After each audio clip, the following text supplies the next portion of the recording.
Good morning everyone. આપણે ગઈકાલે discuss કર્યું કે બેઝિક બેન્કિંગ કોને કહેવાય, રાઈટ. બેંકનો ટોપિક અથવા કન્સેપ્ટ ક્યાંથી આવેલો છે, એ ધીરે ધીરે એનું ઇનોવેશન અને ઇન્વેન્શન્સ નવા સ્ટેપ્સમાં કઈ રીતે થયું છે. ફાઇન. પહેલાં ખાલી એક બાઇંગ અને સેલિંગના કન્સેપ્ટથી લઈને આખું લોનના કન્સેપ્ટ સુધી બેંક કઈ રીતે પહોંચ્યું છે. ફાઇન. એના પછી આપણે ડિસ્કસ કર્યું કે ફાઇનાન્શિયલ ઇન્ટરમીડિયરીઝ એઝ અ બેંક એ બીજાને કઈ રીતે હેલ્પ કરે છે, રાઈટ. એ લોનમાં હોય કે ડિપોઝિટ્સમાં હોય કે સેફટીમાં હોય. ફાઇન. હવે આજનો જે ટૉપિક છે that is role of bank. આપણે એક રોલ ગઈકાલે એક નાના પોર્શનમાં આપણે કવર કર્યો ફાઇનાન્શિયલ ઇન્ટરમીડિયરીઝમાં. આજથી રોલ્સ ઓફ બેંક્સમાં આપણે જો થોડુંક ઇનોવેશન હજી લાવીશું કે બેંક્સ બીજી કઈ વસ્તુઓ કરે છે.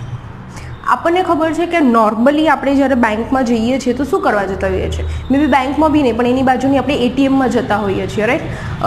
પૈસા વિથડ્રો કરવા. એટીએમની જોડે કેશ ડિપોઝિટ મશીન હોય છે તો કોઈક વખત આપણે કેશ ડિપોઝિટ કરવા જઈએ છીએ. ફાઇન. એના સિવાય શેની માટે આપણે જઈએ છીએ, અગર આપણે બ્રાન્ચમાં જઈને આપણે કેશ ડિપોઝિટ કરવા જઈએ છીએ. ફાઇન. એ ટાઈમ પર ઘણા લોકો તમે ત્યાં જોયા હશે, અમુક કસ્ટમર એકદમ બાજુ આવી જાય છે, અમુક કસ્ટમરને કોઈ એમ્પ્લોયી સ્ટેટમેન્ટ ના આપે એની માટે બાજતા હોય છે, અથવા કોઈ સીધા ઉપર ચડી જાય બ્રાન્ચ મેનેજરના કેબિનમાં કમ્પ્લેન કરવા માટે, રાઈટ. કેમ કે આપણને એવું લાગે છે કે આ શેની માટે બાજતા હશે, એવું તો શું છે, એવું તો શું કર્યું અથવા બેંકે, અથવા કસ્ટમરને એવા શું એક્સપેક્ટેશન્સ હોય છે બેંક પાસેથી, જ્યારે બેંક એને ફૂલફિલ ના કરે અને ત્યારે કસ્ટમરને ગુસ્સો આવે, ઓર એલ્સ કસ્ટમરના એક્સપેક્ટેશન્સ જે હોય એ જ્યારે બેંક પૂરી ના કરી શકે તો કસ્ટમર કમ્પ્લેન સુધી પહોંચી જાય છે. આપણને ખબર છે કે હવે તો કસ્ટમર્સને અગર જો ગુસ્સો બી આવે છે નોર્મલી, ઠીક છે, બેંક પ્રત્યે અથવા કોઈ એમ્પ્લોયી પ્રત્યે અથવા કોઈ બ્રાન્ચ પ્રત્યે, એ સીધા ટ્વિટર કરી દે છે, રાઈટ. આ ફલાણા બેંક, ABC બેંક, XYZ બેંકે આ બ્રાન્ચે મારી જોડે આવું કર્યું, હું તમારી જોડે આટલા બધા વર્ષોથી આટલા અકાઉન્ટ્સ રાખું છું, મારી ફેમિલીના આખા અકાઉન્ટ્સ છે, પણ છતાંય તમે આવું કરો છો, મારી જોડે આ રીતે બિહેવ કરો છો, રાઈટ. આવા ઘણા બધા ટ્વિટર્સના ટ્વીટ્સ હશે. અગર તમે જો ટ્વિટરમાં હશો ઓર એલ્સ તમે લિંક્ડઇનમાં બી હશો ને, તો એમાં પણ કમ્પ્લેન્ટ્સ એક પછી એક આવતા હોય છે. જ્યારે આવા સોશિયલ પ્લેટફોર્મમાં કોઈ બી કસ્ટમર પોતાનું એંગર જાહેર કરે છે, રાઈટ, ઓર એલ્સ એક્સપ્રેસ કરે છે કે કેટલા ગુસ્સા છે ઓર એલ્સ કેટલા ડિસઅપોઇન્ટ છે બ્રાન્ચથી, તો બેંક્સ આવા કમ્પ્લેન્ટ્સને બહુ જલ્દી સિરિયસલી લઈ લે છે, because that is in social platform. અને આપણને ખબર છે કે આપણે ફેસબુકમાં, યુટ્યુબમાં આપણે લોકો જેટલા વધારે છીએ, દેટ મીન્સ કે એ કમ્પ્લેન એટલા જ લોકોમાં વધારે ફેલાવાનું છે. ભલે કોઈ કસ્ટમર ખુશ છે એ બેંકથી, જે બેંકની કમ્પ્લેન આ એક ભાઈએ કરી, એ બેંક પ્રત્યે અથવા એ બ્રાન્ચ પ્રત્યે બીજા કસ્ટમર્સ ખુશ છે, પણ છતાંય આ કમ્પ્લેન એમના કાન અને આંખ સુધી પહોંચે છે, તો એનાથી શું થશે, નેગેટિવ ઇમ્પેક્ટ થશે એમનામાં પણ, રાઈટ. તો એટલા માટે બેંક્સ જ્યારે સોશિયલ પ્લેટફોર્મ પર કમ્પ્લેન્ટ્સ આવે છે એ તરત એક્સેપ્ટ કરીને રિઝોલ્વ કરવાની બહુ જલ્દી ટ્રાય કરતા હોય છે. હવે આપણે એમાં જ જોઈશું કે બેંક્સના કયા રોલ્સ હોય છે અને ક્યાં રોલ્સ હોય છે. રૂલ્સ ઓફ બેંક્સમાં છે સૌથી પહેલી વસ્તુ દેટ ઇઝ ટ્રસ્ટ. કોઈ પણ રિલેશનમાં બેંકની ને કસ્ટમરની વચ્ચેની એક જે રિલેશન હોય છે એ એક ટ્રસ્ટનો રિલેશન છે. નો ડાઉટ કંપની અને કસ્ટમર એ થોડુંક પ્રોફેશનલ છે, પણ છતાંય અહીંયા ટ્રસ્ટ કેમ છે, કેમ કે હું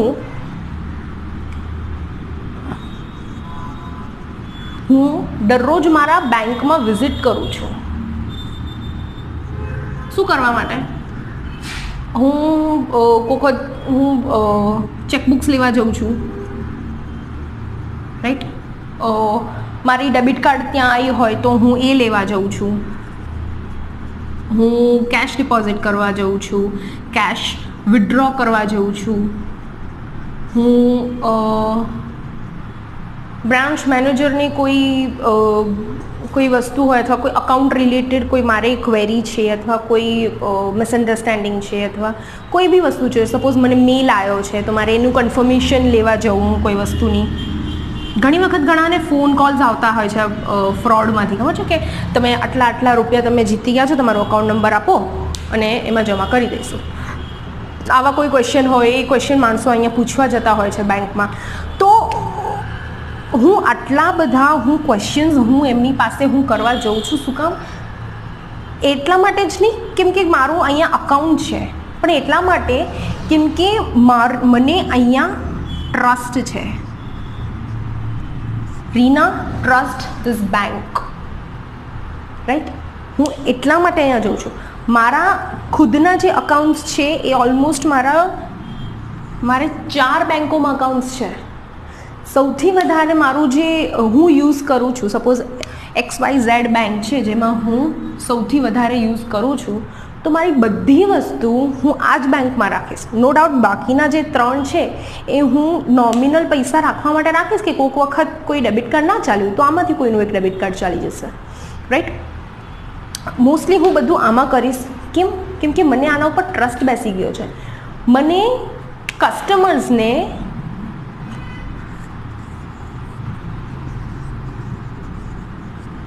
આ જે બિલ્ડિંગ છે બેંકની એના ઉપર ટ્રસ્ટ નથી. સમજો મારી વાત. એ લોકોને આની અંદર જે બી એમ્પ્લોય હશે ને એના ઉપર ટ્રસ્ટ છે. કેમ કે સપોઝ હું આજે અગર હું એક્સિસ બેંકમાં છું, ઠીક છે, મારી જોડે એક્સિસની આઈ કાર્ડ હું પહેરીને હું બેઠી છું. That means what? હું એક્સિસ બેંકને હું રિપ્રેઝન્ટ કરું છું, રાઈટ? હું એક્સિસ બેંકને રિપ્રેઝન્ટ કરું છું. તો કોઈ બી કસ્ટમરને ટ્રસ્ટ ક્યાં હશે? મારા ઉપર હશે કે એક્સિસ બેંક? ઓબ્વિયસલી. બટ એક્સિસને કઈ રીતે લોકો ઓળખે છે? રીનાના થ્રુ. એ રીનાને ઓળખે છે એટલા માટે એ લોકો પાછા એક્સિસ ઉપર એટલો એ ટ્રસ્ટ કરે છે. સો આપણું જે રીતે આપણે જે રીતે નોર્મલ જે બી કોઈ રિલેશન હોય, રાઈટ, આપણે એમાં એને ટ્રસ્ટ બિલ્ડ કરીએ છીએ. સેમ વે આપણે બેંકની જોડે પણ ટ્રસ્ટ બિલ્ડ કરીએ છીએ.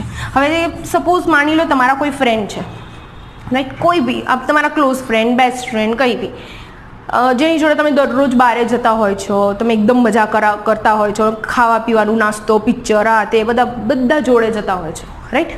હવે એકાદ અથવા એક વખત બી એવું થયું કે ભાઈ તો જતો રહ્યો મારા વગર પિક્ચર જોવા, તો આપણને કેટલું લાગી જાય, આપણને કેટલું હર્ટ થાય છે, રાઈટ? કે સાલે તો દર વખતે મારી જોડે જાય છે ને આ વખતે ભાઈ એકલો અથવા બીજો કોઈ ફ્રેન્ડ જોડે જતો રહ્યો.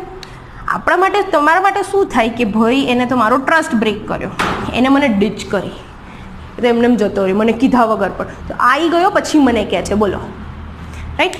સો જે રીતે આપણે એક નોર્મલ ફ્રેન્ડ્સમાં પણ અગર આ ટ્રસ્ટનો ઇશ્યુ આવે છે તો કેટલો પ્રોબ્લેમ થાય છે. તો તમે વિચાર કરો, આપણે અથવા કસ્ટમર્સ જ્યારે બેંકમાં આખો ટ્રસ્ટ મૂકીને જે એમનું આખું ફાઇનાન્શિયલ ડીલિંગ કરે છે, મતલબ કે એમના જેટલા રૂપિયા છે, એમના રોકાણ છે, એમના બિઝનેસ છે, એમનું સેવિંગ્સ છે, એ બધાનું ડીલિંગ આખા આ એક બેંકને આંખ બંધ કરીને ભરોસો કરે છે એની ઉપર. અને એ ટાઈમ પર અગર જો બેંકથી જરાક પણ ભૂલ થાય અને આ ટ્રસ્ટ તૂટે તો તમને ખબર છે કે કેટલું મોટું નુકસાન કસ્ટમરને પણ જઈ શકે છે અને બેંક્સને પણ જઈ શકે છે. એટલા માટે બેંક જે સૌથી મોટો રિલેશન આપણી જોડે છે એ ટ્રસ્ટનો છે. ફાઇન. હવે એક વસ્તુ બીજી કે ઇનકેસ જો અગર એક બેંકનો કોઈ પ્રોબ્લેમ થયો, વચ્ચે ન્યૂઝમાં બી આવ્યો હતો, ફાઇન, કે એક્ઝામ્પલ જે આપણું અત્યારે ન્યૂઝમાં યસ બેંકનું આવ્યું હતું, ફાઇન, કે સો એન્ડ સો યસ બેંકે એનું આ ફાઇનાન્શિયલ પ્રોબ્લેમ આવ્યું છે, આટલા દિવસ સુધી પૈસા આટલાથી વધારે કોઈ વિડ્રો નહીં કરી શકે, રાઈટ? એ ટાઈમ પર તમે ન્યૂઝ ચેનલ્સમાં બી જોયા હશે, દરેક યસ બેંકની બ્રાન્ચીસની બારે એટલી બધી ક્રાઉડ્સ હતી, રાઈટ? કેમ? નો ડાઉટ કસ્ટમર્સને ટ્રસ્ટ છે, પણ છતાંય એ લોકો એક વખત ખાલી કન્ફર્મ કરવા માંગે છે કે ભાઈ શું મારું ફાઇનાન્સ છે, મારા પૈસા છે એ યસ બેંક જોડે સેફ તો છે ને? અને ઘણા લોકો એવા છે જેને વિડ્રો બી કરી લીધા છે, જેટલા ગવર્મેન્ટે અથવા આરબીઆઈએ કીધું કે તમે આટલી જ લિમિટના તમે લઈ શકો છો એટલું એમને વિડ્રો કરી લીધું હતું. પણ આનાથી ઇમ્પેક્ટ ખાલી યસ બેંકને જ પડ્યો? ના, આનાથી ઇમ્પેક્ટ ઓલમોસ્ટ બધી પ્રાઇવેટ સેક્ટર બેંક્સને પડી. કેમ કે કસ્ટમર એક બેંક આની કારણે ઓલમોસ્ટ બધી બેંક્સને એના ઉપર જે એમનો ભરોસો હતો, આટલા વર્ષથી અકાઉન્ટ્સ હતા, એમાં એ ભરોસો થોડોક ડગમગી ગયો હતો, રાઈટ. એ ખુદ બીજા બેંકને જઈને પૂછતા હતા કે ભાઈ આવું આવું છે, તમારા ત્યાં એવું કંઈ પ્રોબ્લેમ નહીં થાય ને, અમે તમારા ઉપર કઈ રીતે ભરોસો કરીએ, અમારા પૈસા છે ભાઈ તમારા જોડે, રાઈટ. તો કોઈ બી એક બેંક ગમે ત્યારે જરાક પણ એક ભૂલ કરશે તો એની ઇમ્પેક્ટ આખા બીજા પ્રાઇવેટ સેક્ટર બેંક્સમાં પણ પડશે. કેમ કે વસ્તુ ટ્રસ્ટનો છે, રાઈટ. હવે ફાઇનાન્શિયલ ઇન્ટરમીડિયેટ્સ જે આપણે ગઈકાલે કર્યું હતું એનું મેં ખાલી એક નોર્મલ તમને એક લોન સેક્શન્સ મેં તમને કીધું હતું, એની બાકીના સેશન્સ હું તમને આજે લઈ લઉં છું. એની પહેલાં બેંક્સના ટ્રસ્ટના 2-3 પોઈન્ટ્સ છે એ હું તમને ક્લિયર કરી દઉં. લાઈક અગર રૂલ્સ ઓફ બેંક્સમાં સૌથી પહેલે લિક્વિડિટી, ટ્રસ્ટની અંદર લિક્વિડિટી. તમે તમારા અકાઉન્ટમાં પૈસા રાખ્યા છે, રાઈટ. મેં મારા અકાઉન્ટમાં સપોઝ 50,000 છે આજે, રાઈટ. અને આજે સાંજ સુધીમાં મેં બીજા 20,000 એમાં એડ કર્યા, જેને મેં કેશ ડિપોઝિટ હું કરી આવી, રાઈટ. 70,000 છે મારા અકાઉન્ટમાં. હવે મને અચાનક મને જરૂર પડી ગઈ કેશની, રાઈટ. હવે 70,000 હતા અને મારે 30,000ની રિક્વાયરમેન્ટ. અગર મારે આમાં 30,000ની મારે રિક્વાયરમેન્ટ છે, રાઈટ. હવે હું ગઈ બેંકમાં એન્ડ એ લોકોએ મને કીધું કે મેડમ તમારે 30,000ની જરૂર છે, થોડીક વાર બેસો ને, મારી જોડે અત્યારે એકચ્યુઅલી કેશ નથી, કેશ આવે છે, રાઈટ. વાંધો નહીં, હું બેઠી, હું 15 મિનિટ બેઠી, રાઈટ. હું 20 મિનિટ બેઠી, હું અડધો કલાક બેઠી, ખાલી 30,000 માટે, રાઈટ. તો આ જ્યારે આવા પ્રોબ્લેમ્સ આવે ને ત્યારે પણ કસ્ટમરને ટ્રસ્ટ ઇશ્યુ બેસે કે ભાઈ બેંક જોડે 30,000 પડ્યા નથી યાર, એવું કેવું, ફાઇન. નો ડાઉટ બેંકનું એનું પણ ખુદનું રીઝન હોય, એ હું તમને આગળ જતાં હું કહું છું, ફાઇન. બેંકના પણ ખુદના રીઝન હોય છે કે કેમ કોઈ વખત કેશ નથી હોતી, બટ આ રેગ્યુલર બેઝ પર ના હોવી જોઈએ. બેંક્સને હંમેશા એની લિક્વિડિટી રાખવી પડે. લિક્વિડિટી મતલબ પૈસા હાથમાં થોડાક રહેવા જોઈએ ખર્ચા માટે. આપણે મમ્મી નહીં રાખતા, જ્યારે પપ્પા આખા મહિના ખર્ચા માટે મમ્મીના પૈસા આપે છે, મમ્મી એના બી અડધા ભાગ કરે છે, રાઈટ. અડધા ઘરના ખર્ચા માટે ને અડધા રિઝર્વ એમની રીતે એમનું અલગથી એક સેફમાં રાખે છે. કેમ કે ગમે ત્યારે પૈસાની અગર જરૂર પડે તો ત્યાં જઈને લોકરમાંથી કાઢી લેવાનું, વાત ખતમ, રાઈટ. તો bank should be ready for liquidity portion. Bank હંમેશા લિક્વિડિટી માટે રેડી રહેવી જોઈએ. જો આમાં પણ એક ગલતી થઈ તો એ બીજા બેંક્સને પણ ઇમ્પેક્ટ કરશે, જે રીતે મેં તમને એક્ઝામ્પલ આપ્યો યસ બેંકનો, fine. Second point, safety. So second જે પોઈન્ટ છે દેટ ઇઝ સેફટી. તો અગર હું મારા અકાઉન્ટ્સમાં હું બેંકમાં જોઉં છું અને મને ક્યાંય પણ એવું લાગ્યું કે મારા અમાઉન્ટ્સ અથવા મારા ફાઇનાન્સ જે વસ્તુઓ છે એ આ બેંકમાં સેફ નથી, એની ઘણી બધી રીઝન્સ હોઈ શકે છે, રાઈટ. જેમ કે જે એમ્પ્લોઈઝ ત્યાં કામ કરે છે એ લોકો પ્રોપર નથી, ઓર એ લોકોના બિહેવિયર પર એવું લાગે છે કે પ્રોફેશનલ નથી, એ લોકોનું કમ્યુનિકેશન એવું છે કે કંઈક મને ડાઉટ જાય છે. આ ક્યારે બને આવી વસ્તુ, સેફટીનો ઇશ્યુ? જ્યારે કોઈ બેંક નવી આવી હોય, ન્યૂ ટુ માર્કેટ હોય, ત્યારે આ સેફટીનો ઇશ્યુ એની અંદર બહુ જ મેજરલી અફેક્ટ કરે છે. હાલાકી બેંકની પોતાની ખુદની એટલી બધી રૂલ્સ એન્ડ રેગ્યુલેશન્સ હોય છે, એ લોકો સેફટીનું બધું ધ્યાન રાખતા હોય છે, બટ છતાં કસ્ટમર અથવા બીજાના માઇન્ડમાં એવું હોય કે ભાઈ આ સેફટી, આ નવી બેંક છે યાર, ભરોસો લાયક છે. તો વચ્ચે PNB નો એટલો આવ્યો હતો ઇશ્યુ, રાઈટ. એ લોકો ઘણા લોકો અકાઉન્ટ્સ એમાંથી પોતાનું કાઢી નાખતા હતા, બંધ કરી દેતા હતા, બધું વિડ્રો કરી લેતા હતા, અકાઉન્ટ રાખતા હતા, કંઈ કેશ બધું વિડ્રો કરી દેતા હતા. તો એમાં એક સેફટીનો ઇશ્યુ એ લોકોમાં આવ્યો કે શું મારા જેટલા બી ફાઇનાન્સ છે બધું સેફ છે એની અંદર, રાઈટ. સો આ એક સેફટીનો પોઈન્ટ હતો. Third is profitability. હવે આપણે કોઈ બી બિઝનેસ કરીએ, કોઈ બી નાનું હોય મોટું હોય, કોઈ બી ટાઈપનું બિઝનેસ હોય, પ્રોફિટ અગર જો એની અંદર નહીં હોય, ચાલુ થતાં ઓબ્વિયસલી કોઈ પ્રોફિટ આપણને થવાનું નથી. દેટ એ ખાલી એક તો એક મેજર રૂલ છે કોઈ બી બિઝનેસનો. બટ અગર આગળ જતાં પણ એમાં કોઈ બી પ્રોફિટેબિલિટી કોઈને નથી દેખાતું તો એ લોકો પછી બિઝનેસ બંધ કરી દે છે. આ અપ્લાય થાય છે બેંકમાં પણ. જે બી કસ્ટમર્સ આવતા હોય છે, પણ કસ્ટમર્સ પોતાના બધી બેંક્સના જે શેર માર્કેટ હોય છે, કસ્ટમર એમાં ઇન્વેસ્ટ કરે છે, ઇન્વેસ્ટ ઇન શેર્સ. કોઈ વખત જો બેંક્સની કોઈ શેર ડાઉન ગઈ, રાઈટ, તો કસ્ટમરને ત્યાં પ્રોફિટેબિલિટીનો ઇશ્યુ આવશે. એમ કહેશે કે યાર તમારી બેંક તો પ્રોફિટ તો કરતી નથી, ક્યાં ખબર બીજી બધી વસ્તુઓ, બીજી સુવિધાઓ તમે મને ક્યાંથી આપશો? તમારા શેર માર્કેટ જ પડે છે. HDFCની શેર માર્કેટ હાઈ હોય છે, કોટકની હાઈ હોય છે, HDFC પછી ICICI, કોટક આટલાની અત્યાર સુધીમાં હાઈ હોય છે. નો ડાઉટ કોટકની વખત ડાઉન જતું હોય છે, બટ એ રીતનું હોય છે કે પાછું એની રીતે ચડી જાય છે. એટલા માટે કસ્ટમર્સને સૌથી વધારે જે ભરોસોવાળી બેંક્સ છે અત્યારમાં એ આ ત્રણ છે, HDFC, ICICI અને કોટક. તમે જોજો હું જેટલી પણ અત્યારે પોઈન્ટ્સ લખું છું, આ બધાનો સાર એકચ્યુઅલમાં તો ટ્રસ્ટ જ છે. બેંક્સનું એકચ્યુઅલી રિલેશન કસ્ટમર જોડે ટ્રસ્ટનો જ છે. આ બધું તો સબ પોઈન્ટમાં આવી જાય છે. પૈસા સબ પોઈન્ટમાં આવે છે, અકાઉન્ટ્સ સબ પોઈન્ટ્સમાં આવે છે, બીજા બધા પ્રોડક્ટ્સ તેના અંડરમાં આવે છે. મેઇન વસ્તુ જ્યાં સુધી આ નહીં હોય ને ત્યાં સુધી કોઈ વસ્તુ સર્વાઈવ નહીં કરી શકે, કોઈ બી બેંક સર્વાઈવ નહીં કરી શકે. પ્રોફિટેબિલિટી પછી આવે છે સિક્રેસી.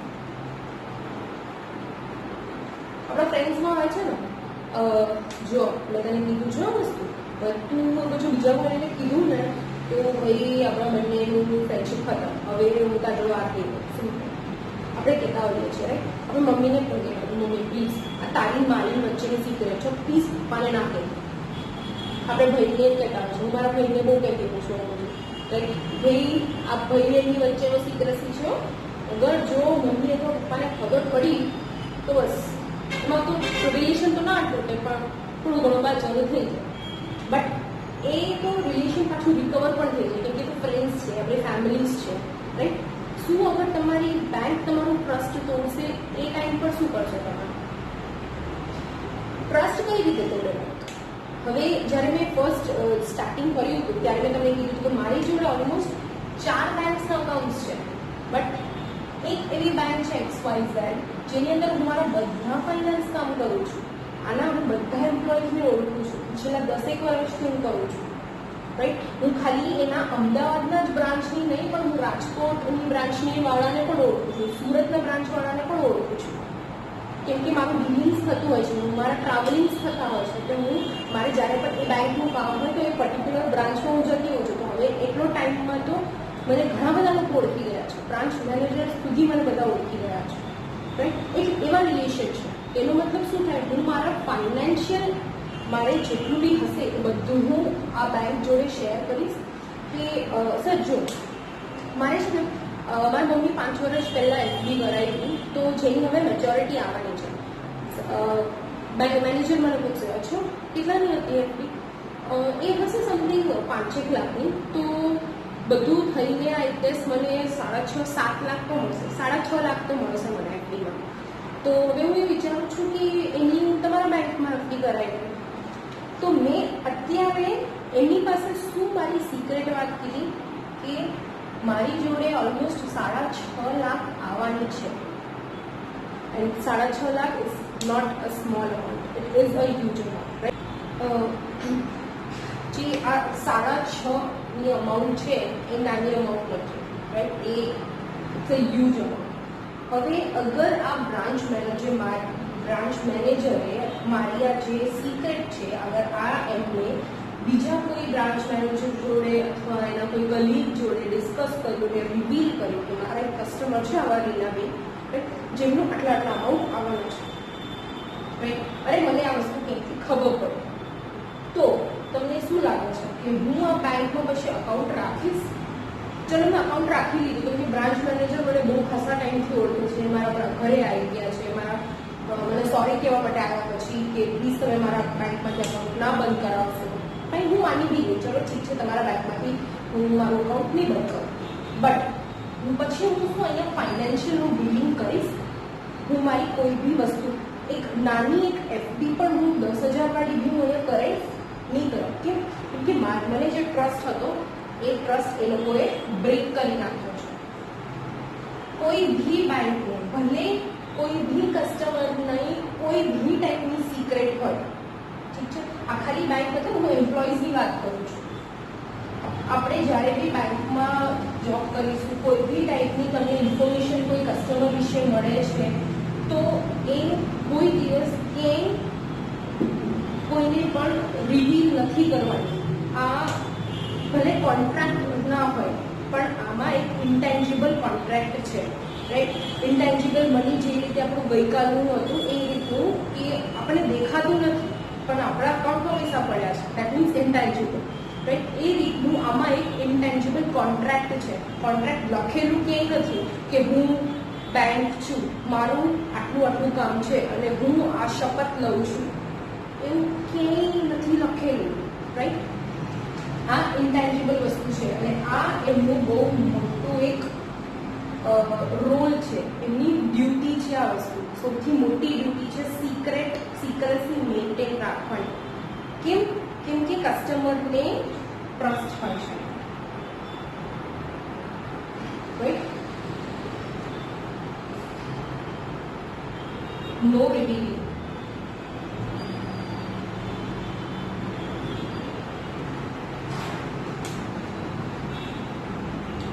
હવે સપોઝ મેં તમને એક્ઝામ્પલ જે આપી હતી નિકાલે, રાઈટ, મેં તમને એક્ઝામ્પલ આપી હતી માર્કરની, કે હું એક માર્કર લઈને આવી છું 24 રૂપિયા, રાઈટ. આ સેમ છે, બસ ખાલી કલર ડિફરન્ટ છે, ઓલું રેડ હતું અને બ્લેક છે. હવે હું આ ગઈકાલે હું લઈને આવી અને આ મેં પહેલી વખત આજે ખોલી અને લખવાની મેં ટ્રાય કરી, આનું શેપ, આની કંપની પર કેવી કેમલિન વાળી, કેમલિનની કંપની છે, કેમલિન અને પેન્સિલ્સ, પેઇન્ટ બ્રશિસ, એના પેઇન્ટ કલર્સ કેટલા બધા આવે છે અને આપણે તો ખાસા ટાઈમથી યુઝ કરીએ છીએ. આ કંપની એટલી ફેમસ છે, એટલી જાણીતી છે, તો મેં કશું કે ચેક ના કર્યું અને હું લઈ આવી, ઠીક છે, હું ખરીદી નાખી. હવે આનું જે શેપ છે એ બધું પરફેક્ટ છે, મારા હાથને એકદમ પ્રોપર, મને કમ્ફર્ટ છે, બધું પ્રોપર છે.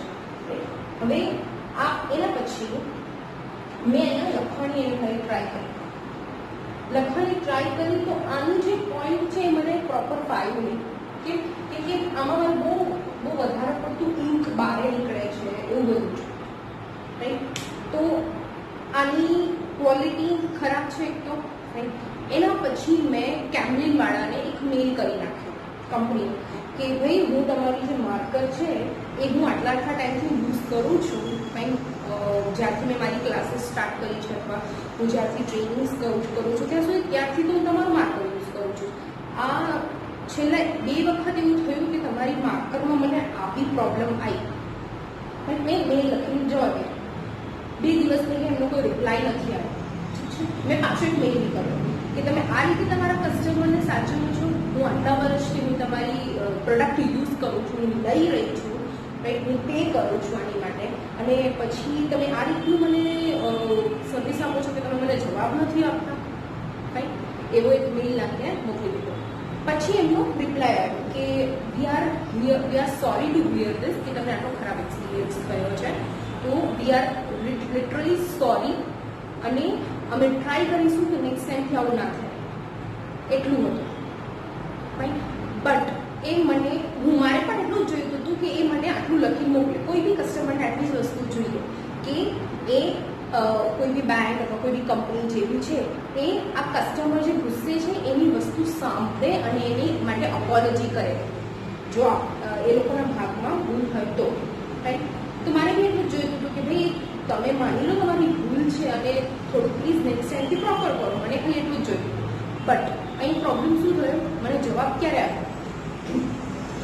મેં મેલ આજે લખ્યો, સપોઝ આજે 7 ઓક્ટોબર, મેં મેલ આજે લખ્યો, મને જવાબ આવ્યો 2 દિવસ પછી 10 તારીખ 10. મેં એક્સપેક્ટેશન્સ આવી નહોતી કરી કે હું આજે લખીશ ને 2 દિવસ પછી આવશે. મેં એટલું તો એક્સપેક્ટ કર્યું હતું એટલીસ્ટ આજે અગર મેં બપોરે કર્યું છું તો સાંજ સુધીમાં તો જવાબ આવે, વધારે લેટ રાતે તો જવાબ આવે, પણ નહીં, એમનો જવાબ આવ્યો 2 દિવસ રહીને. આમાં ક્યાં ઇશ્યુ આવ્યો? Service quality. આમની જે સ્માર્ટરની જે સર્વિસ ક્વોલિટી હતી, એક તો એની ક્વોલિટી ખરાબ હતી, બીજી વસ્તુ એમને સર્વિસ મને પ્રોપર ના આપી, right? That is service quality. જ્યારે બેંકથી કોઈ ભૂલ થાય છે અથવા જ્યારે બી કસ્ટમર તમારા ત્યાં આવશે, કોઈ બી રિક્વેસ્ટ લઈને આવશે, સપોઝ કે સર મારા અકાઉન્ટમાં નંબર ચેન્જ કરવો છે, રાઈટ? તો મને ચેન્જ કરી આપો, રાઈટ? આપણે શું આપીશું? આપણે એને રિક્વેસ્ટ ફોર્મ આપીશું કે લો આમાં અહીંયા સાઇન કરી દો, તમારે જે નવો નંબર લખવું હોય એ તમે અહીંયા લખી દો, ઠીક છે? અને અકાઉન્ટમાં જે રીતે સાઇન છે એ રીતે સાઇન કરી દો અને પછી મને આપી દો, હું તમને 2 દિવસમાં કરી આપીશ. કસ્ટમર માની ગયો, સાઇન કરી એ ગયો, ઠીક છે? આપણે ડેટ સેમ રાખીએ, 7 તારીખ રાખીએ. હવે 7 તારીખ હતી સપોઝ થર્સડે, ઠીક છે? 7 તારીખ ગુરુવાર હતી, કસ્ટમર આવ્યો ગયો, એના પછી શનિવારે રજા હતી, શનિ એટલે રાખીએ ને શનિ રવિ જે સેકન્ડ સેટરડે હોય છે એ ઓફ હતી. આ ભાઈએ એમ્પ્લોયે 7 તારીખે થર્સડેના લઈ લીધી. એમને કીધું 2 દિવસ મતલબ કે શનિવાર સુધીમાં થઈ જવી જોઈએ, ઓરલ્સ વધારેમાં વધારે શનિવારે રજા હોય તો સોમવાર સુધીમાં થઈ જવું જોઈએ, બપોર સુધીમાં, રાઈટ? તો અમને લઈ લીધું, અમને કર્યું નહીં, અમને પ્રોસેસ નથી કર્યું, અમને આમની પાસે જ રાખ્યું, રાઈટ? એના પછી બીજા દિવસે બી પેલા સર તો કસ્ટમર તો આવ્યા નથી, કે તો 2 દિવસ કીધું, એટલે તો અવસર સોમવાર. આ ભાઈ આજે રાખીને ભૂલી ગયા કે મારી જોડે આવી રિક્વેસ્ટ પડી છે, ભૂલી ગયા. હવે આવ્યો સોમવાર, એટલે કે 12-10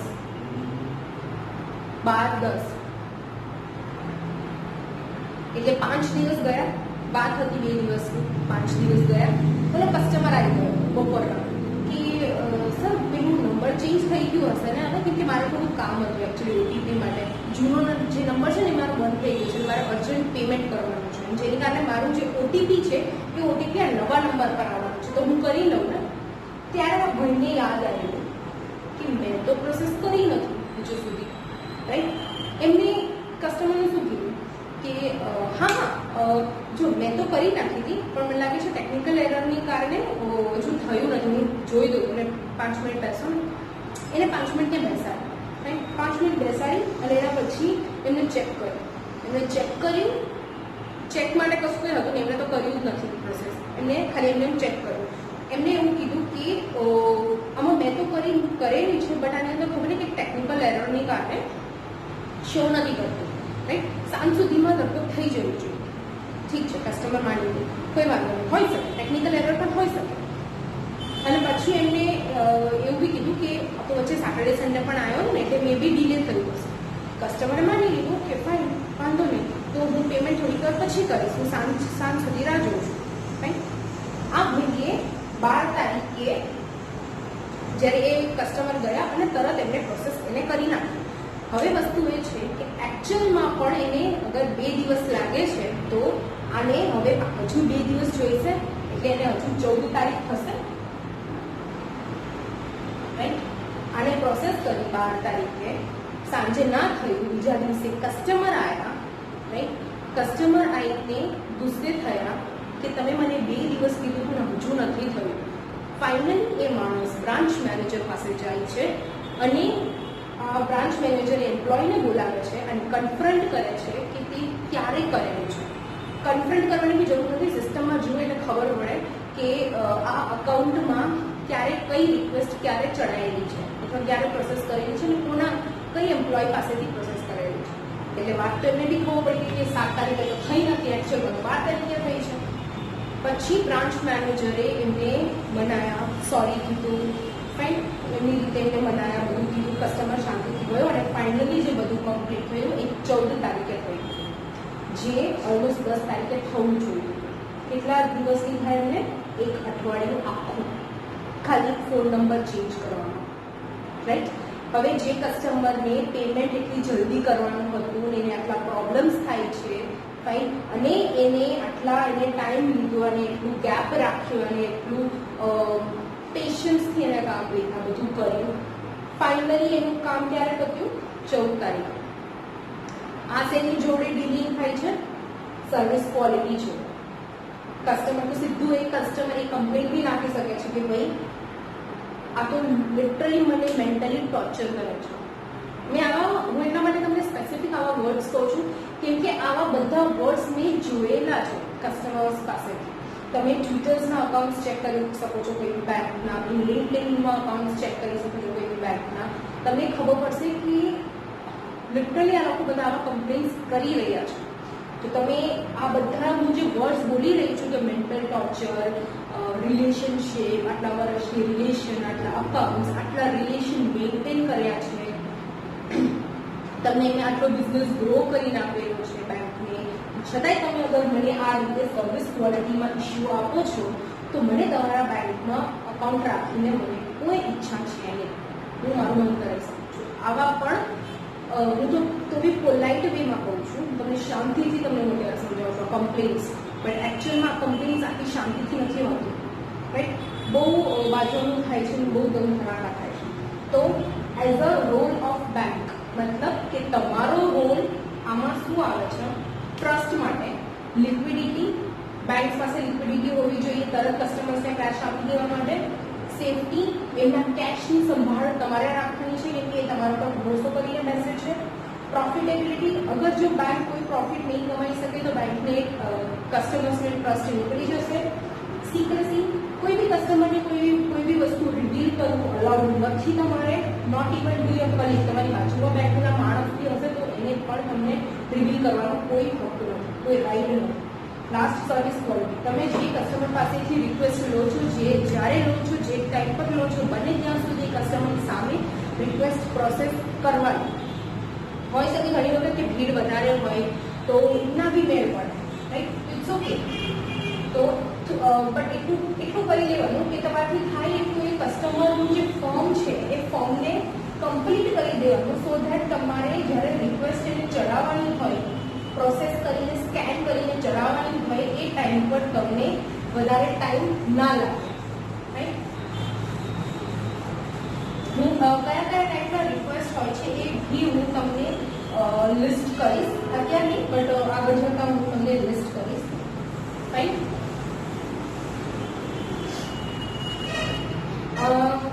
તમને હજુ એક વર્ડ ટર્મિનોલોજી છે તો તમે એ કહી દો. જે પ્રોસેસને કોઈ બી રિક્વેસ્ટને પ્રોસેસ કરવાનો એક ટેટ હોય છે બેંકમાં. આ ટાઈમિંગ્સને ટાઈમિંગ્સ માટે જે અલગ વર્ડ છે દેટ ઇઝ ટેટ,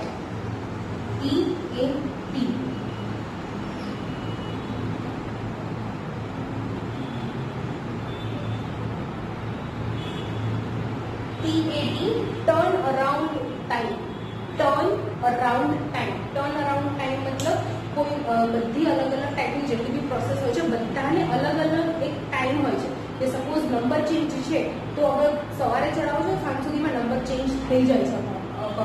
2 દિવસ મેં એટલા માટે કીધું કેમ કે મારે તમને ખાલી સર્વિસ ક્વોલિટીની તમને ટોપિક સમજાવો, રાઈટ.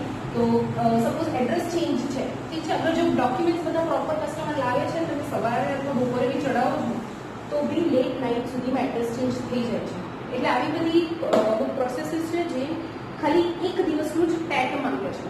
આ ટેટ જે મેં લખ્યું હતું પ્લીઝ તમે લખી લેજો કંઈક, રાઈટ. આ હતું અત્યાર સુધીનું જે રોલ્સ ઓફ બેંક્સની એક ડેમો.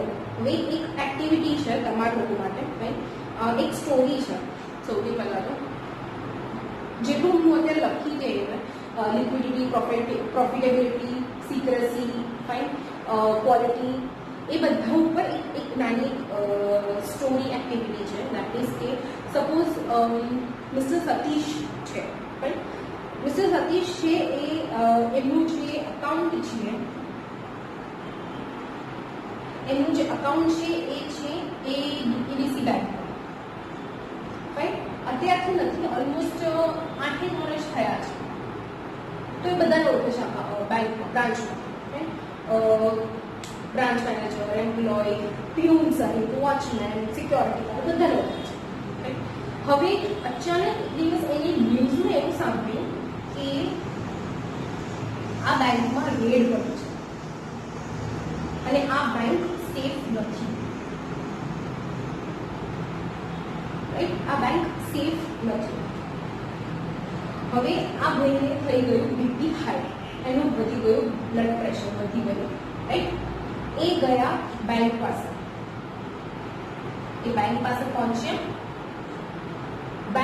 પહોંચ્યા ટેન્શનમાં તો એના મગજમાં તો આમ પહેલાથી આ તો ચાલતું હતું, હા મારો પૈસા ક્યાં હશે, બેંકનું શું થયું હશે, બેંક ખુલ્લું તો હશે કે નહીં, બેંક એમ્પ્લોય ત્યાં હશે કે નહીં, એવા બધા ક્વેશ્ચન્સ લઈને ચાલતા હતા.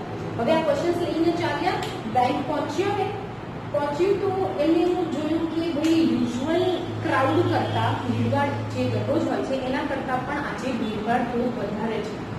અને બીજા બી ઘણા લોકો છે જે મોટામાં ટેન્શન્સ લઈને બહાર ઊભા છે, કોઈને ખબર નથી શું થયું શું નહીં, રાઈટ.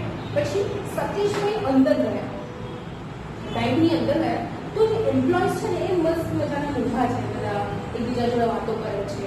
એક અહીંયા ઊભા છે, એક ત્યાં ઊભા છે, જોરથી બીજા કોઈ કસ્ટમરની વાત કરે છે કે ભાઈ એના તો ગઈકાલ આટલા આવ્યા ખબર તમે, અરે તને ખબર છે કે એને તો પેલા ભાઈ પાસેથી મ્યુચ્યુઅલ ફંડ કરાવડાયું, હા ખબર છે કેટલા અમાઉન્ટનું કરાયેલું, તો 5 લાખનું અમાઉન્ટનું કરાયેલું છે, હા.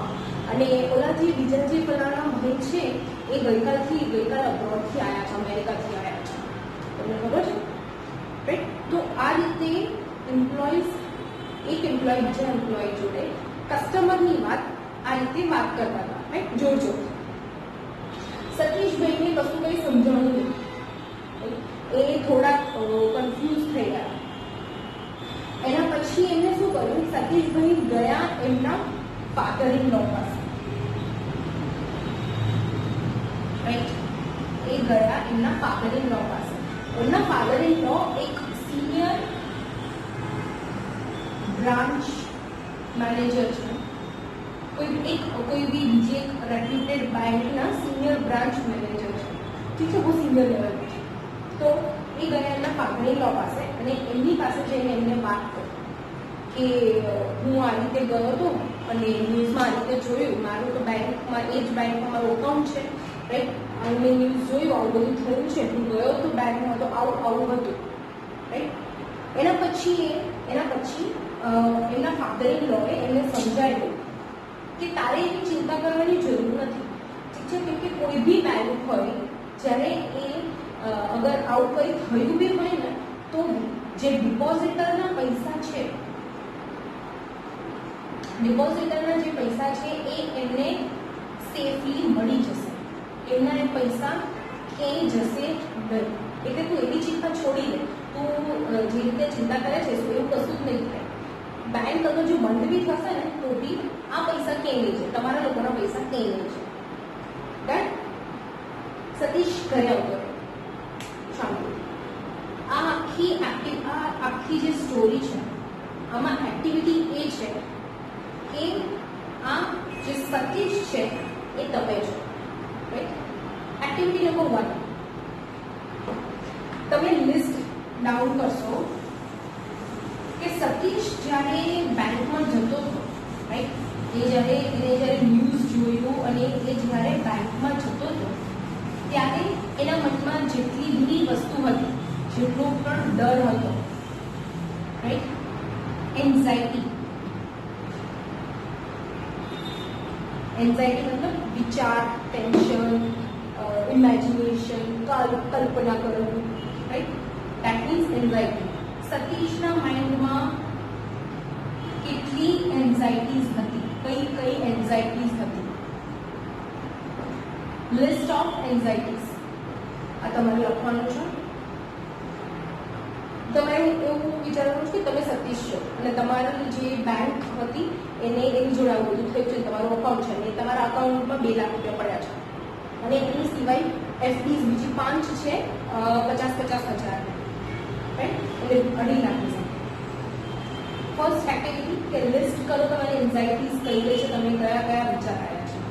સેકન્ડ, લિસ્ટ કરો કે બેંક જ્યારે સતીશ બ્રાન્ચ પર પહોંચ્યો, ઠીક છે, એ બેંક અથવા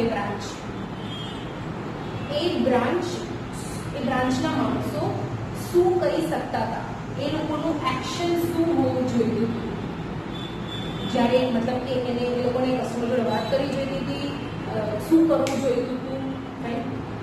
જે મેં એક્ટિવિટી આપી છે એમાં બે એક્ટિવિટી એ છે કે ટાસ્ક એ છે તમારે લિસ્ટ કરવાની છે તમને કઈ કઈ વિચારો આવ્યા તમે જ્યારે બેંક પર જતા હતા જ્યારે આવો પ્રોબ્લેમ આવ્યો. બીજી વસ્તુ, બેંકને એ ટાઈમ પર શું કરવું જોઈતું હતું તમારી અથવા બીજા જેટલા બી બહાર ઉભા હતા કસ્ટમર્સ એની જોડે, રાઈટ. આ 2 ટાસ્ક છે. આ બંને મને લખીને મોકલજો.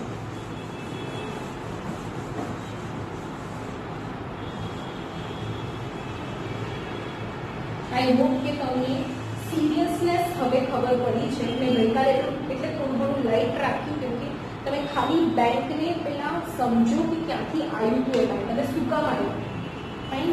એટલે જે ઇમ્પોર્ટન્ટ ટોપિક છે હું આજથી મેં સ્ટાર્ટ કરી છે અને આનું સિરિયસનેસ પ્લીઝ સમજજો કે આ એકચ્યુઅલમાં કઈ રીતે કામ કરે છે અને આનો પ્રભાવ ક્યાં ક્યાં પડી શકે છે, રાઈટ. રોલ્સ ઓફ બેંક્સની અંદર 3 ક્રાઇટેરિયા હોય છે. એક જે આપણે ગઈકાલે જોયા ફાઇનાન્શિયલ ઇન્ટરમિડિયરીઝ, જેની અંદર આજે આપણે કરીશું ડિપોઝિટ એન્ડ એડવાન્સ. સેકન્ડ હોય છે પેમેન્ટ.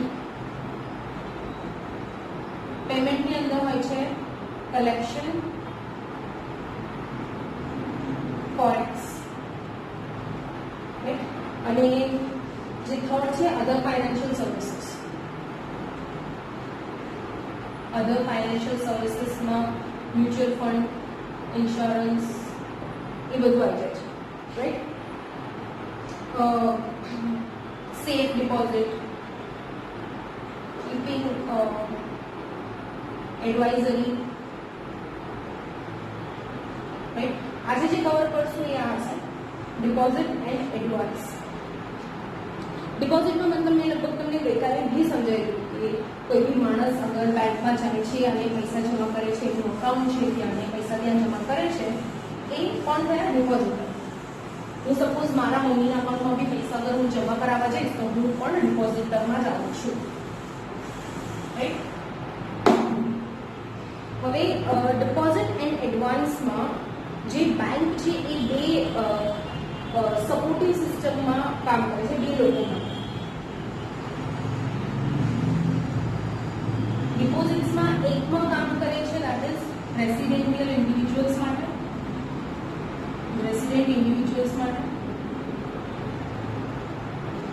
અને સેકન્ડ કામ કરે છે નોન રેસિડેન્ટ ઇન્ડિવિજ્યુઅલ્સ માટે.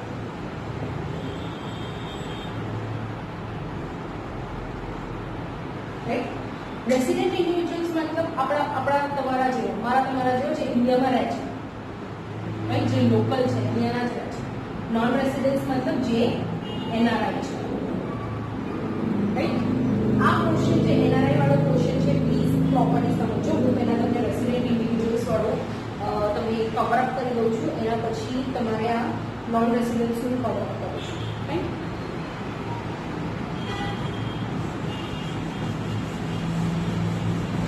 ડિપોઝિટ્સ જે અકાઉન્ટ્સ છે, રાઈટ, અને જે રેસિડેન્ટ માટે છે.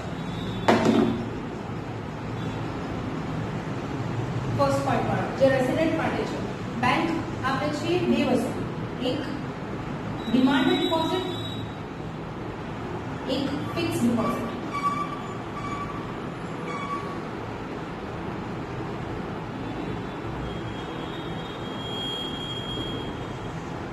ડિમાન્ડ ડિપોઝિટ મતલબ normal savings account, current account, fine, એને આપણે ડિમાન્ડ ડિપોઝિટ કહીએ છીએ. સેવિંગ શું આપણે આને ડિમાન્ડ ડિપોઝિટ કહીએ છીએ? ડિમાન્ડનો મતલબ શું? ડિમાન્ડનો મતલબ કે મારે આ જોઈએ છે, મારે આ માર્કર જોઈએ છે, મારે આ બોર્ડ જોઈએ છે, હું ડિમાન્ડ કરું છું કે સપોઝ આ મારા સર પાસે છે કે સર મને તમારી જે માર્કર છે મને આપો, મારે જોઈએ છે. હું ડિમાન્ડ કરું છું, પૂછતી નથી કે એ હું માર્કર લઈ શકું, શું આ બોર્ડ હું લઈ જઈ શકું, મારે જોઈએ છે પર હું લઈ જઈ શકું. મારે એક નવો મોબાઈલ જોઈએ છે, દુકાનવાળાને કહું છું મારે એક નવો મોબાઈલ જોઈએ છે તમારી જોડે છે, જે લેટેસ્ટ મોડેલનો આવ્યો છે, તો એ હું લઈ શકું. હું પૂછતી નથી, હું કહું છું, હું ડિમાન્ડ કરું છું કે મારે એ જોઈએ છે. રાઈટ? જ્યારે ડિપોઝિટર આવીને બેંકમાં ડિમાન્ડ કરે કે ભાઈ મને મારા જે અકાઉન્ટમાં પૈસા છે મારે જોઈએ છે, રાઈટ? ત્યારે એ ચેક લઈને આવે વિથડ્રો કરવા માટે અથવા એટીએમ લઈને આવે. રાઈટ? એ હશે સેવિંગ્સ અકાઉન્ટ. સેવિંગ્સ અકાઉન્ટ એટલા માટે, બેઝિક સેવિંગ એટલા માટે કે સેવિંગનો મતલબ એ કોઈ બી કેશને સેવ કરવું. રાઈટ? હવે કસ્ટમર ક્યારે આ અકાઉન્ટમાં પૈસા નાખે? જ્યારે એમના આખા મહિનાનો જે એક્સપેન્સ છે એને બાદ કરીને એમનું જે સેલરી હોય અથવા જે કંઈ મંથલી ઇન્કમ હોય, બસ. રાઈટ? જે મંથલી ઇન્કમ છે એમાંથી એક્સપેન્સને બાદ કર્યા પછી જે સરપ્લસ અમાઉન્ટ વધે છે, મતલબ કે જે બાકીના પૈસા વધે છે એ સેવ કરે છે અથવા ડિપોઝિટ કરે છે સેવિંગ્સ અકાઉન્ટ. રાઈટ? આનો ખાલી હેતુ સેવિંગ્સ અકાઉન્ટ એક છે કે એમને સેવ કરવો છે અને પ્લસ બેંક એમને આ જે સરપ્લસ અમાઉન્ટ કસ્ટમર એ રાખતા હોય છે એને એન્કરેજમેન્ટ આપવા માટે, મતલબ એક બઢાવો અથવા અપ્રિસિએશન કરવા માટે બેંક એમને ઇન્ટરેસ્ટ પે કરે છે એ સેવિંગ્સ અકાઉન્ટ. રાઈટ? હવે એ કેટલા હોય છે દરેક બેંકમાં અલગ અલગ હોય છે. સપોઝ આપણે અત્યારે સૌથી મિનિમમ લઈ લઈએ 3.5%. રાઈટ? પહેલા હતું કે એ લોકો 7% સુધી પણ જતા હતા.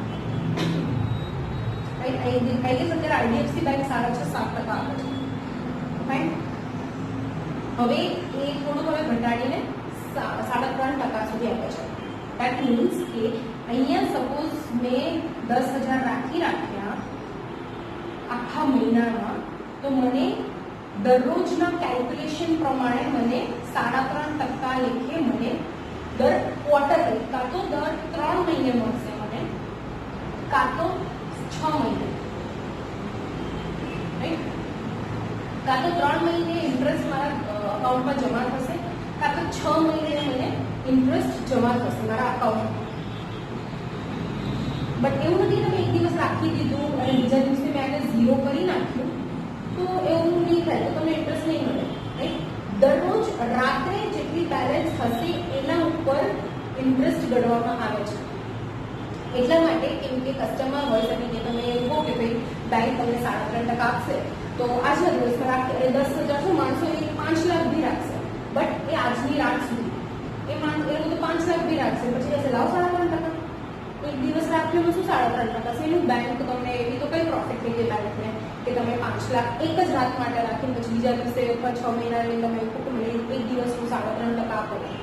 તો એટલા માટે બેંકે ના પાડી કે એક દિવસ રાખીને પાછું તમે કાઢી દેશો તો એનો કોઈ મતલબ નથી, તો તમને નહીં મળી શકે.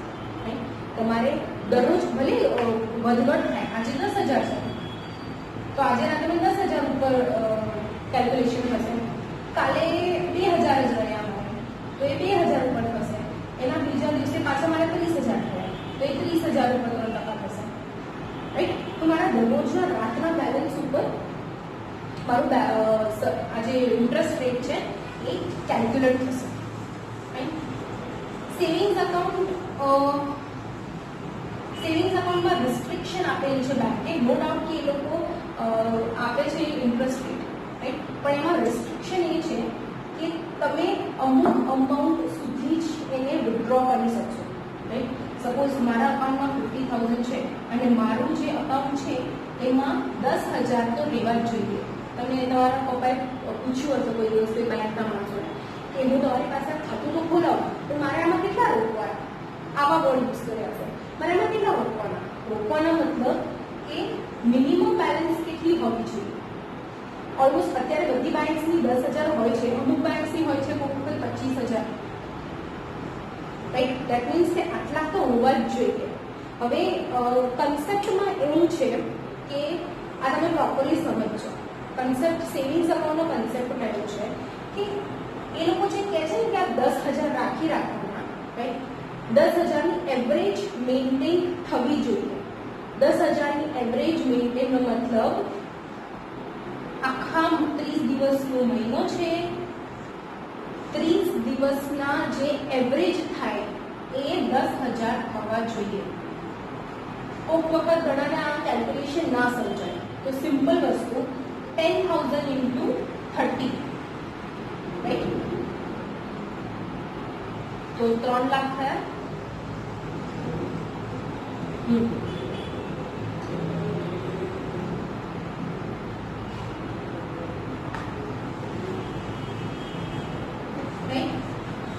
હવે બધા લોકો શું કે ભાઈ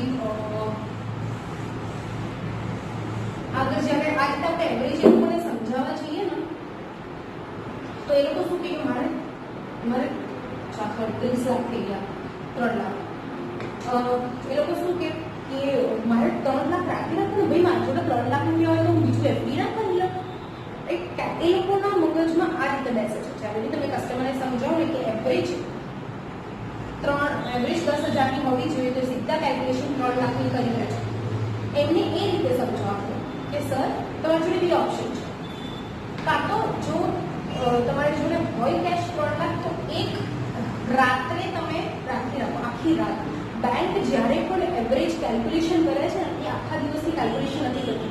આખા દિવસમાં તમારા અકાઉન્ટમાં એક જ રૂપિયો હશે ને તો બી ચાલશે, પણ રાતના જો અગર 10,000 હશે ને તો બેંક કોઈ ચાર્જ નહીં લગાડે, રાઈટ? તો બેંક જેટલું બી કેલ્ક્યુલેશન કરશે ને રાતનું કેલ્ક્યુલેશન કરશે, દિવસની કેલ્ક્યુલેશન નહીં કરે. તો હવે કોઈ કસ્ટમર તમારે કેવું હોય તો તમે કહી શકો છો કે સર કાં તો 3 લાખ રાખો એક રાત માટે, રાઈટ? કાં તો પછી દરરોજ 10,000 જ રાખી રાખો, 10,000 રાખીને ભૂલી જાઓ. સિમ્પલ. ઘણા લોકો આ બી સમજે છે કે મારે 10,000 રાખીને મતલબ ઇન શોર્ટ તમે મને કહો તમારું અકાઉન્ટમાં કેટલું રોકાણ કરવાનું, 25,000. એનો મતલબ શું થયું? મારે 25,000 તમારા અકાઉન્ટમાં રાખી મારે ભૂલી જવાનું, એવું થયું. એ લોકો તમે 3.5 આપીશું. આ એનો જનરલ કોમેન્ટ્સ હોય છે, આવું એ લોકો સમજતા હોય છે, રાઈટ? એટલે આપણે આ સેકન્ડ પોઈન્ટ છે કે આ રીતે બી સમજાવી શકાય છે. અને થર્ડ પોઈન્ટ એ છે કે અગર એવું કે સાહેબ ચલો માની લો કે મારી જોડે આજે 10,000 હતા, રાઈટ?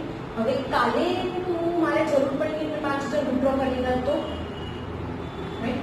તો મતલબ આજે મારી જોડે 10,000 છે, 7 તારીખે મારી જોડે 10,000 છે, 8 તારીખે મેં 5,000 એમાંથી વિડ્રો કરી દીધા, બાકીના 5,000 છે.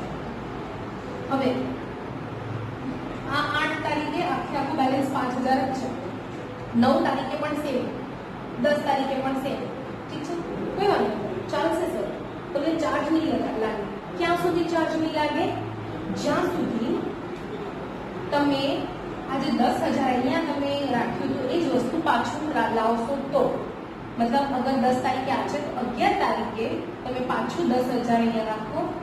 એ રાખો 12 તારીખે પણ રહ્યું, 13 તારીખે પણ રહ્યું, 14 તારીખે પણ રહ્યું, ઠીક છે? એના પછી તમે કાઢ્યું નથી તો તમને ચાર્જ નહીં લાગે. શું કામ?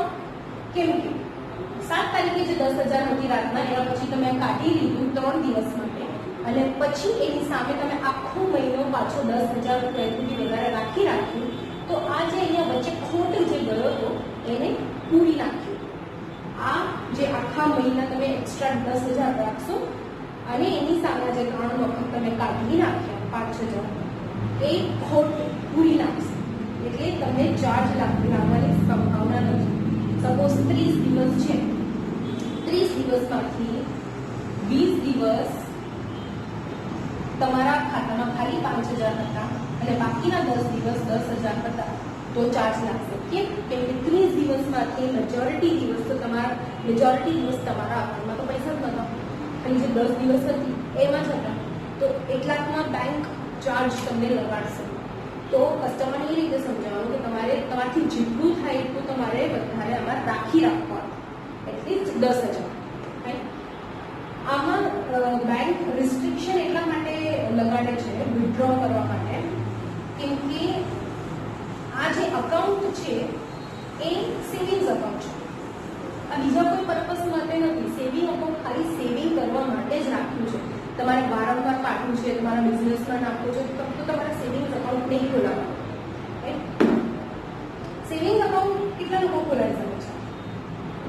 સેવિંગ્સ અકાઉન્ટ ઇન્ડિવિજ્યુઅલ માણસ ખોલાવી શકે છે, મતલબ મારું વિનાનું અકાઉન્ટ છે, રાઈટ? હવે મેં મારી મમ્મીએ ખોલાવી joint account, Meena and Sunanda, right? મેં મારી અને મારા મમ્મીનું અકાઉન્ટ જોડે ખોલાવી નાખ્યું છે. હવે એકમાં મારી એકની સાઈન છે અને બીજામાં અમારા બંનેની સાઈન છે. હવે તમે જોયું હશે, તમે અથવા કંઈ બી અકાઉન્ટ ખોલ્યું હશે, રાઈટ? તમને સાઈન કરાવવામાં જે માણસ આવે છે, જે ફોર્મ લઈને આવે છે, રાઈટ? એ ફોર્મમાં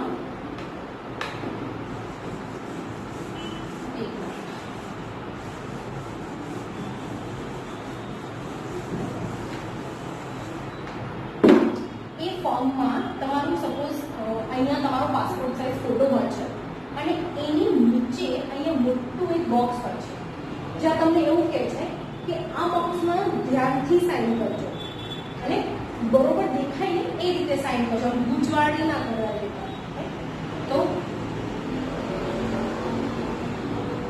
એવું કહેશે કે તમે નોર્મલ એને પ્રોપરલી સાઇન કરજો, જે તમારે ચેકબુકમાં જેવી સાઇન જોઈએ. એનો મતલબ શું થાય કે આખું જે તમારું ફોર્મ હશે ને, જ્યાં જ્યાં તમે સાઇન કર્યું છે એના કરતાં અહીંયા જે સાઇન હશે આ સાઇનને બેંકમાં રેકોર્ડ કરવામાં આવશે. આ મારી સાઇન છે, સપોઝ અહીંયા નીચે મારી મમ્મીની સાઇન કરવાની હતી.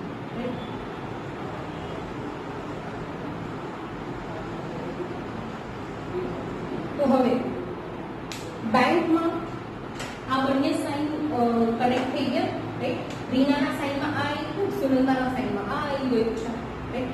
હવે જ્યારે બી અમે લોકો ચેક ઇસ્યુ કરીશું, કોઈ બી ચેક ઇસ્યુ કરીશું, એની પહેલાં બેંકવાળા મને પૂછશે, જ્યારે અકાઉન્ટ હું ખોલાવવા જઈશ મારા મમ્મી જોડે, ત્યારે લોકો મને પૂછશે કે તમારે આમાં સાઇન કઈ રીતે રાખવાની છે, રાઈટ? તમારામાંથી કોઈ બી અગર મમ્મી પપ્પાનું જોઈન્ટમાં અકાઉન્ટ હશે ને, એમને ખબર હશે કે તમે તમારા મમ્મી પપ્પાને પૂછજો કે પપ્પા તમારું મમ્મીનું જે અકાઉન્ટ છે જોઈન્ટ વાળું અકાઉન્ટ, એમાં કોની સાઇન ચાલે છે ને કઈ રીતે ચાલે છે, એ હું તમને સમજાવી દઉં કે તમારે કઈ રીતે પૂછવાનું છે, રાઈટ?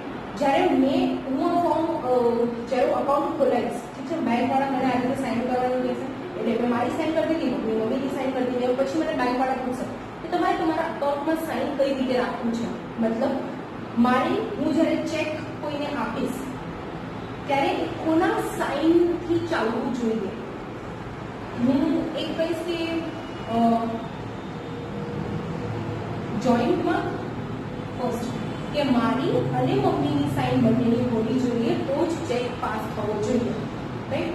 પહેલું આવ્યું જોઈન્ટ, સેકન્ડ આવ્યું ઈધર ઓર સર્વાઈવર.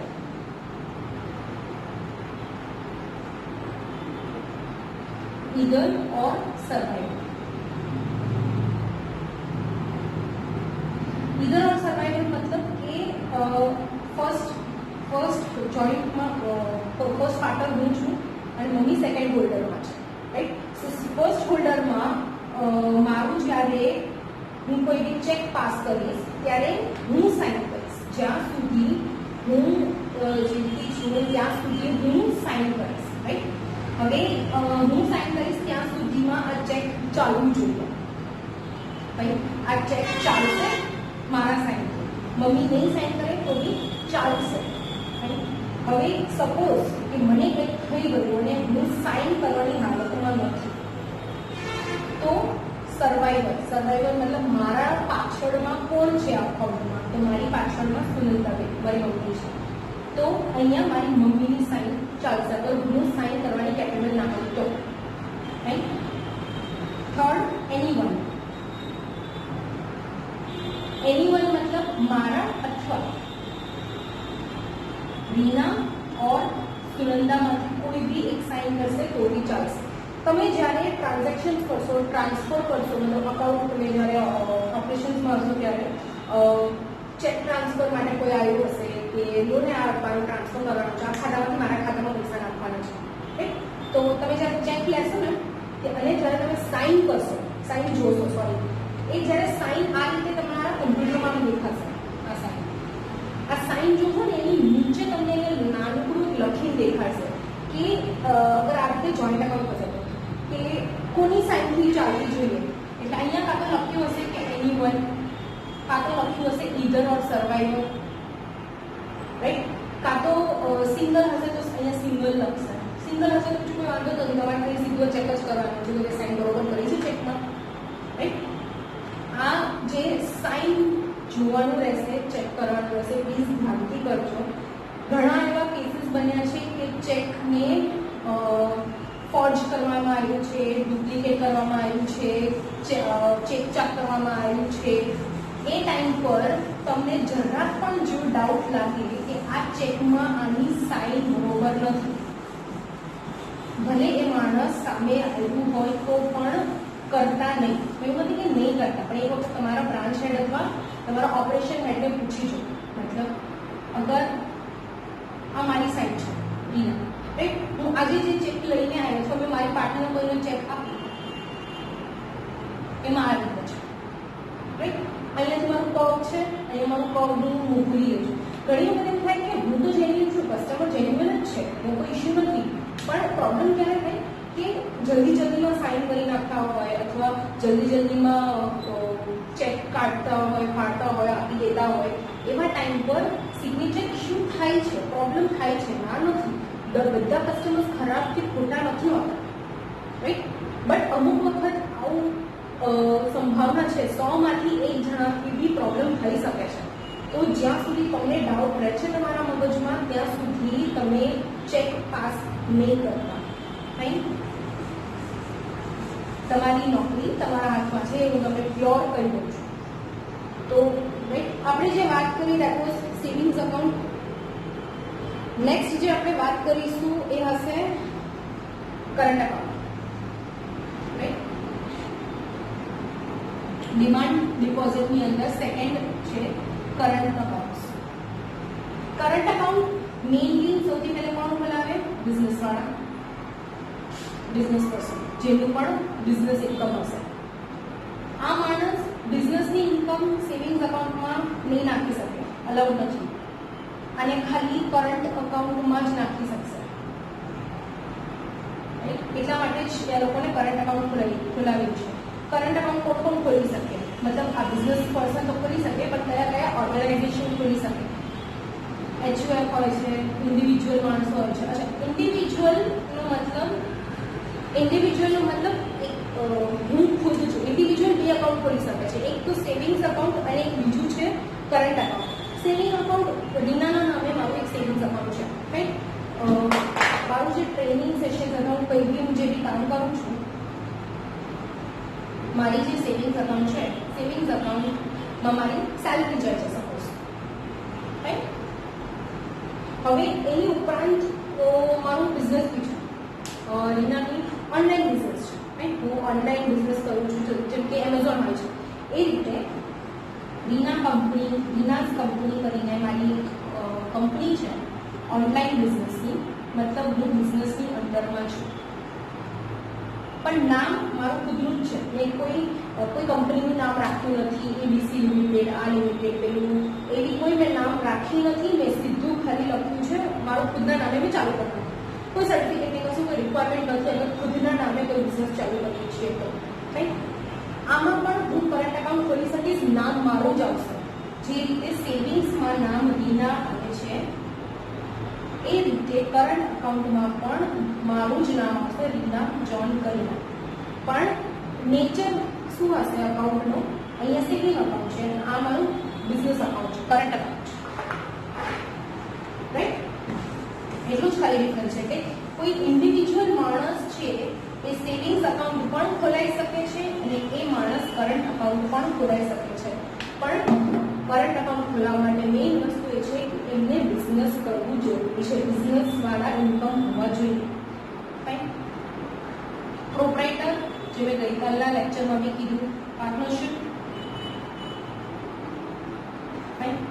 ટાસ્ક તમારું લખી લો. સેકન્ડ ટાસ્ક તમારે મને લિસ્ટ ઓફ કરંટ અકાઉન્ટ આપવાનું છે. ટાઈપ્સ ઓફ કરંટ અકાઉન્ટ મને સમજાવવાના છે કે કયા કયા છે. અને આ રીતના નહીં, મને પ્રોપર આ રીતે ગ્રાફ અથવા ચાર્ટ એવું કંઈક કરીને કહેશો. થોડાક મેં લખી નાખ્યા. એન્ટ્રી ઓફ ઇન્ડિવિજ્યુઅલ છે, પ્રોપ્રાઇટર છે, પાર્ટનરશિપ છે. બાકીના તમારે લખવાનું છે. તમે ગ્રાફ ના કરો, ટેબલ પણ કરશો તો બી ચાલશે, કેમ કે તમારે મને દરેક અકાઉન્ટના બે ત્રણ ડિફરન્શિએટ કહેવાનું છે. તમારે મને બે ત્રણ પોઈન્ટ્સ જે કરંટ અકાઉન્ટનો હશે એ તમારે મને ડિફરન્શિએટ કરીને લખીને કહેવાનું છે. લાઈક અગર પ્રોપ્રાઇટર છે તો પ્રોપ્રાઇટરના બે ત્રણ ચાર પાંચ કેરેક્ટરિસ્ટિક્સ શું છે, પાર્ટનરશિપના શું હોય છે, ઇન્ડિવિજ્યુઅલના શું હોય છે, પ્રાઇવેટ લિમિટેડના કેટલા હોય છે. તમારે એના થોડા ડિફરન્સ કે એ બંનેની વચ્ચેની ડિફરન્સ હું તમને અગર પૂછીશ કે આઈફોન અને સેમસંગમાં શું ડિફરન્સ છે, તમે મને કહી શકશો. રાઈટ? એ રીતે હવે જે આપણે ફોર્થ પોઈન્ટ છે કરંટ અકાઉન્ટમાં. કરંટ અકાઉન્ટ્સને રિસ્ટ્રિક્શન્સ કોઈ નથી પૈસા વિથડ્રો કરવા માટે. કસ્ટમર્સને મતલબ એમના બિઝનેસ અકાઉન્ટ અથવા કરંટ અકાઉન્ટમાંથી એમને જેટલું પણ એમને વિથડ્રો કરવું છે એ વિથડ્રો કરી શકે છે અને ગમે એટલા અમાઉન્ટ્સમાં એ વિથડ્રો કરી શકે છે. ગમે એટલી વાર એ વિથડ્રો કરવું હોય એમને એ કરી શકે છે. એની હવે એમને રિસ્ટ્રિક્શનનો કોઈ રિસ્ટ્રિક્શન્સ નથી વિથડ્રોલ્સ માટે. પણ ડિપોઝિટ માટે દરેક બેંકના એમના ખુદના એક રૂલ્સ હોય છે. દરેક અકાઉન્ટના રૂલ્સ હોય છે. સપોઝ XYZ બેંક છે, એના જે કરંટ અકાઉન્ટ છે એના 4 થી 5 ટાઈપના કરંટ અકાઉન્ટ છે.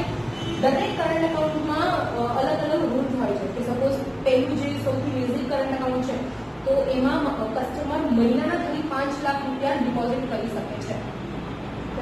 એના ઉપરનું જે છે એમાં 10 લાખ, એના ઉપરનું જે છે એમાં 25 લાખ અને એના સૌથી મોટું પ્રાયર અકાઉન્ટ છે એમાં 1 કરોડ જેટલું.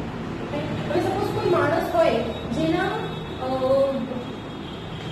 વાર્ષિક જે ટર્નઓવર હોય, બિઝનેસ ટર્નઓવર હશે એ ઓલમોસ્ટ 60 લાખ છે.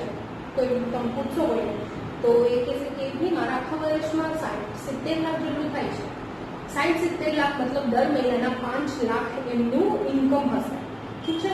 5 લાખની ઇન્કમ હશે તો પણ એ 5 લાખ આમાં નહીં નાખે, આખું 5 લાખ નહીં નાખે. કેમ કે એમને સામે બિઝનેસમાં જેટલા બી એમને એક્સપેન્સ હશે, ખર્ચો હશે એ બી એમને આપવું પડશે. રાઈટ?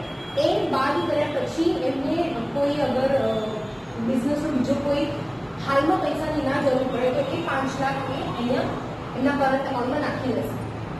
આ દર વખતે નહીં થાય. ઘણી વખત એવું થશે કે એમને પેમેન્ટ આવ્યું તો 5 લાખ એમાં આપણે નાખી દીધું, પછી પાછળથી એમને એક્સપેન્સ માટે કાઢી લીધું. હવે જે કોઈ માણસ છે અગર એમ કહે છે કે મારે વાર્ષિક 12 લાખનું મતલબ કરોડો ઉપર હોય છે ટર્નઓવર, તો એને આ 5 લાખ વાળું અકાઉન્ટ આપીને કોઈ ફાયદો નથી. કેમ કે એનું મહિનાનું જે બિઝનેસ ઇન્કમ હશે ને એ 10 લાખથી પણ વધારે હશે. રાઈટ? તો આપણે એને કયું આપીશું? સેકન્ડ ઓપ્શન, મતલબ એનાથી જે બી ઉપરનો અકાઉન્ટ હશે. જ્યારે તમે બેંકમાં જશો અને દરેક પ્રોડક્ટ તમે સમજશો ને ત્યારે તમને ખબર પડશે કે કયા કયા બેંકના કેટલા સ્લેબ છે. આપણે જોઈએ મને લેટર મને અગર જો ટાઈમ આપણા લેક્ચરમાં મળ્યો તો હું તમને સ્પેસિફિકલી એ સમજાવીશ. અને અગર જો તમને આજના લેક્ચરમાં આ કરંટ અકાઉન્ટ હું તમને નથી પ્રોપર સમજાણું કે એવું કંઈ બી હશે તો પ્લીઝ મને કહેજો. હું આના ઉપર પાછું એક હું લેક્ચર તમને કરાવી દઈશ. રાઈટ? ખાલી કરંટ અકાઉન્ટ માટે નાનું એવું લેક્ચર હું કરાવી દઈશ. રાઈટ? આ બેંક્સ કસ્ટમર્સને રિસ્ટ્રિક્શન્સ નથી આપતી.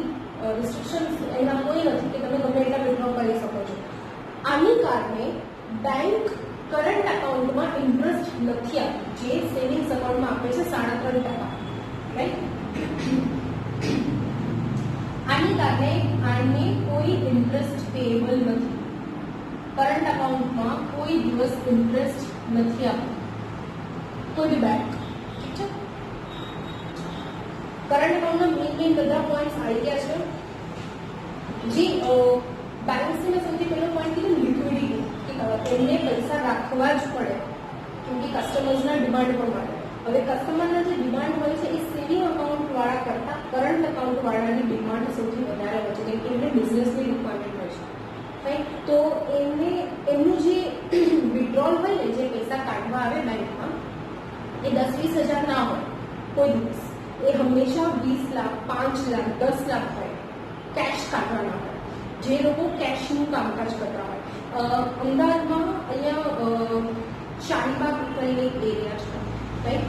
ત્યાં સોપારીવાળાનું આખું બિઝનેસ હબ છે. આખું સોપારીવાળા છે. સોપારીવાળા એમ પ્લસ વેફર, રિટેલ વેફર બનાવનારનું છે. આ લોકોનું ડીલિંગ શેમાં હોય તમને ખબર છે? એ લોકો પાસે ચેક ના આવે, એ લોકો પાસે કેશ જ આવે, નોકરી કેશ જ આવે, નોટ્સ. એ નોટ્સ બી કેવા 10ના, 50ના, 100ના, જે ચિલ્ડ્રન્સ હોય ને, જે છૂટા પૈસા હોય ને એ આવે. રાઈટ. એ લોકો અહીંયા એમના કરંટ અકાઉન્ટમાં એ જમા કરે. હવે જ્યારે એ લોકોને પાછી જરૂર પડે, રાઈટ, ત્યારે પણ એ લોકો જે અમાઉન્ટ એ લોકોએ ડિપોઝિટ કર્યા હશે ને, મતલબ 20 લાખ, 10 લાખ, 5 લાખ, સોપારીવાળા આ લોકો બધા ચિલ્લર છૂટા પૈસા બહુ વધારે પડતું જમા કરતા હોય છે અને હાઈ અમાઉન્ટમાં જમા કરે છે. જ્યારે હાઈ અમાઉન્ટમાં જમા કરે એ જ ટાઈમ પર એ હાઈ અમાઉન્ટનો બીજા વિડ્રો પણ કરે છે. એક દિવસે નહીં તો પણ બીજા દિવસે. હું તમને કહ્યું આ વસ્તુ કસ્ટમર માટે પણ છે કે જ્યારે એમને અમુક અમાઉન્ટ કરતાં પણ વધારે જોઈએ, સપોઝ એમને 50 લાખ એમને આજે વિડ્રો કરવું છે, તો એમને કાં તો આજે કહેવું પડે, બેંકવાળાને ઇન્ફોર્મ કરવું પડે કે અમે અથવા અમારો માણસ આવશે ચેક લઈને, અમારે 50 લાખની જરૂર છે, અમારે વિડ્રો કરવું છે, રાઈટ. તો એને એ સવારે કાં તો કહેવું પડે કાં તો આગલા દિવસે એમને કહેવું પડે કે ભાઈ કાલે મારા માણસ આવશે.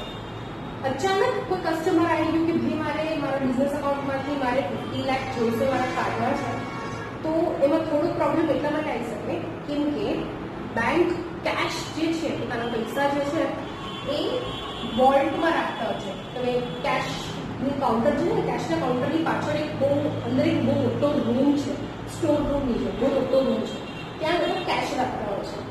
દરરોજની જે બારે કાઢવાનું કેશનું જે હોય છે, જે દરરોજ બારે કાઢે છે, એ 10 અથવા વધારે 20 લાખ જ હોય છે, રાઈટ. જે દરરોજના કસ્ટમર આવે એ લોકોને પરચુરણ પૈસા આપવા માટે 20 લાખ રૂપિયા કાઢતા હોય છે. પણ જ્યારે કોઈને 50 લાખ જેટલી જરૂર પડે તો બેંકને થોડોક ટાઈમની રિક્વાયરમેન્ટ હોય કે એ અંદર જાય, પાછા બધા નોટ્સ કાઢે, રજિસ્ટરમાં એન્ટ્રી કરે, રાઈટ. એના પછી એને એ 50 લાખ આમને મળશે.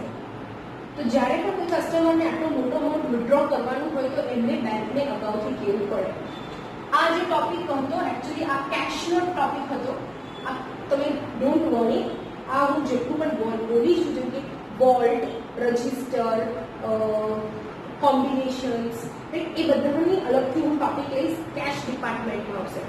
તમે એ ટેન્શન્સ ના લેતા કે હું કંઈક અલગ બોલું છું, રાઈટ. આ વાત થઈ હ્યુજ અમાઉન્ટની. સો બેંકને હંમેશા એની જોડે એટલા તો પૈસા રાખવા પડે કે જેટલા એ આ બિઝનેસ માણસોને આપી શકે, right. That is current account. Current અકાઉન્ટનો ટાસ્ક મેં તમને આપી દીધું છે કે તમે ડિફરન્શિએટ કરીને મને કહેશો કે શું થાય, રાઈટ. ટર્મ ડિપોઝિટ અકાઉન્ટ, જે ડિમાન્ડ ડિપોઝિટ પતી ગયા છે, રાઈટ. ડિમાન્ડ ડિપોઝિટમાં બે આવે છે, savings account end current account. એના પછી second topic was term deposit અથવા ફિક્સ્ડ અકાઉન્ટ. ફિક્સ્ડ અકાઉન્ટ બહુ ઇઝી છે. ફિક્સ અકાઉન્ટ જે આપણે લોકો ફિક્સ ડિપોઝિટ કરીએ છીએ, કેમ કે આ વસ્તુ આપણા મમ્મી પપ્પા તો દૂરની વાત છે, આપણા નાના દાદા દાદી બધાએ કરાવેલું છે, રાઈટ. કોઈ એ ટાઈમ પર કોઈને બી પૂછો ને પૈસા ક્યાં સેફ મૂક્યું છે અથવા જે વધારે પૈસા છે તમે ક્યાં જમા કરાયા છે એટલે ફિક્સ ડિપોઝિટ કરાવી દો, આપણે એફડી કરાવી દો. વાત પૂરી. આપણે આજના ટાઈમમાં બી અગર કોઈ પપ્પાને બી કોઈ પૂછશું ને આ વસ્તુ કે પપ્પા એક્સ્ટ્રા અમાઉન્ટ પડી છે, તમે જ્યારે પૂછશો ને, મેં જ્યારે તમને ટાસ્ક આપ્યો છે કે તમારા મમ્મી પપ્પાને પૂછજો કે તમારા બંનેનું અગર જોઈન્ટ એકાઉન્ટ છે તો એમાં સાઇન કોની ચાલે છે, કઈ રીતની છે, રાઈટ. બીજો ક્વેશ્ચન એ પૂછજો કે બેલેન્સ કેટલું છે, કારણ કે તમને ખબર જ હશે પણ છતાંય, અને અગર તમને લાગ્યું કે વધારે છે, મે બી 50,000થી વધારે છે ઓરલ્સ એટલા છે તો પૂછજો તો પણ આ જે એક્સ્ટ્રા રૂપીઝ આપણા બેંકમાં પડ્યા છે રાઈટ, એને આપણે એફડીમાં કરાવી દેવું જોઈએ. ત્યારે તમને એનો જવાબ પણ એ આપશે કે એફડીના રેટ્સ કેવા છે, એફડી ક્યાં કરવું જોઈએ, રાઈટ. તો મોસ્ટલી જ્યારે સેવિંગ્સની વાત આવે ત્યારે આપણે લોકો પ્રિફર કરીએ છીએ કે આપણે ફિક્સ ડિપોઝિટમાં પૈસા જમા કરાવીએ. ફિક્સ ડિપોઝિટ અને સેવિંગ્સનો ફરક શું છે કે સેવિંગમાં હું જઈને ગમે ત્યારે ડિમાન્ડ કરી શકું છું કે મને મારા પૈસા જોઈએ છે પાછા, તો પ્લીઝ મને મારા પૈસા આપો, રાઈટ. એ આપી દેશે તમને, એનો કોઈ વાંધો નથી. પણ ફિક્સ ડિપોઝિટમાં હું ના કહી શકું કે મને મારા પૈસા પાછા આપી દો. એટલે સપોઝ 50,000 ફિક્સ ડિપોઝિટ કરે, મિનિમમ 7 દિવસ અને મેક્સિમમ 10 વર્ષ, રાઈટ. ફિક્સ ડિપોઝિટ મિનિમમ 7 દિવસની થાય છે અને મેક્સિમમ 10 વર્ષ સુધીની પણ થાય છે. આ હું વાત કરું છું નોર્મલ માણસો માટે, આપણા તમારા જેવા માટે, રાઈટ. બીજું જે આવે છે તે સિનિયર સિટીઝન્સ માટે. સિનિયર સિટીઝન્સ માટેની જે અમાઉન્ટ હોય, રેટ ઓફ ઇન્ટરેસ્ટ હોય એ આપણા નોર્મલ કરતાં 25% પૈસા થોડું વધારે હોય છે. લાઈક અગર આપણું 7% છે રાઈટ, તો 7.5 હશે, ત્યાં 500 ફરક છે. સિનિયર સિટીઝનને 5% એક્સ્ટ્રા મળતા હોય છે. હવે મેં 50,000 કરાયા 2 વર્ષ માટે, રાઈટ. આજે કરાયા 7 તારીખે. હવે મને 7 દિવસ પછી 14 તારીખે મારે આની જરૂર પડી 50,000. 14 જરૂર પડી 50,000ની. હું ગઈ બેંકમાં અને મેં કીધું કે મારે એફડી તોડવી છે, મારે બ્રેક કરવી છે. એ લોકો મને ના નહીં પાડે, બટ મને આનો ચાર્જ લગાડશે. સપોઝ અત્યારે આપણું 7% ચાલે છે, રાઈટ. દરેક બેંકનું અલગ અલગ હોય છે ફોરક્લોઝર ચાર્જીસ. ફોરક્લોઝર ચાર્જીસ મતલબ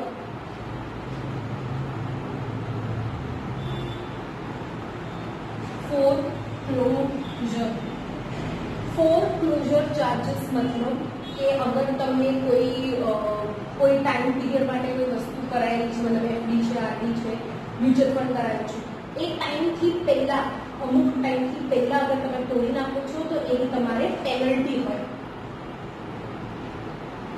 પણ આપણે કસ્ટમરને પેનલ્ટી યુઝ નથી કરતા. વર્ડ જે પેનલ્ટી હોય છે ને એ આપણે યુઝ નથી કરતા કેમ કે એ થોડો ઇમ્પેક્ટ ખરાબ હોય છે, રાઈટ.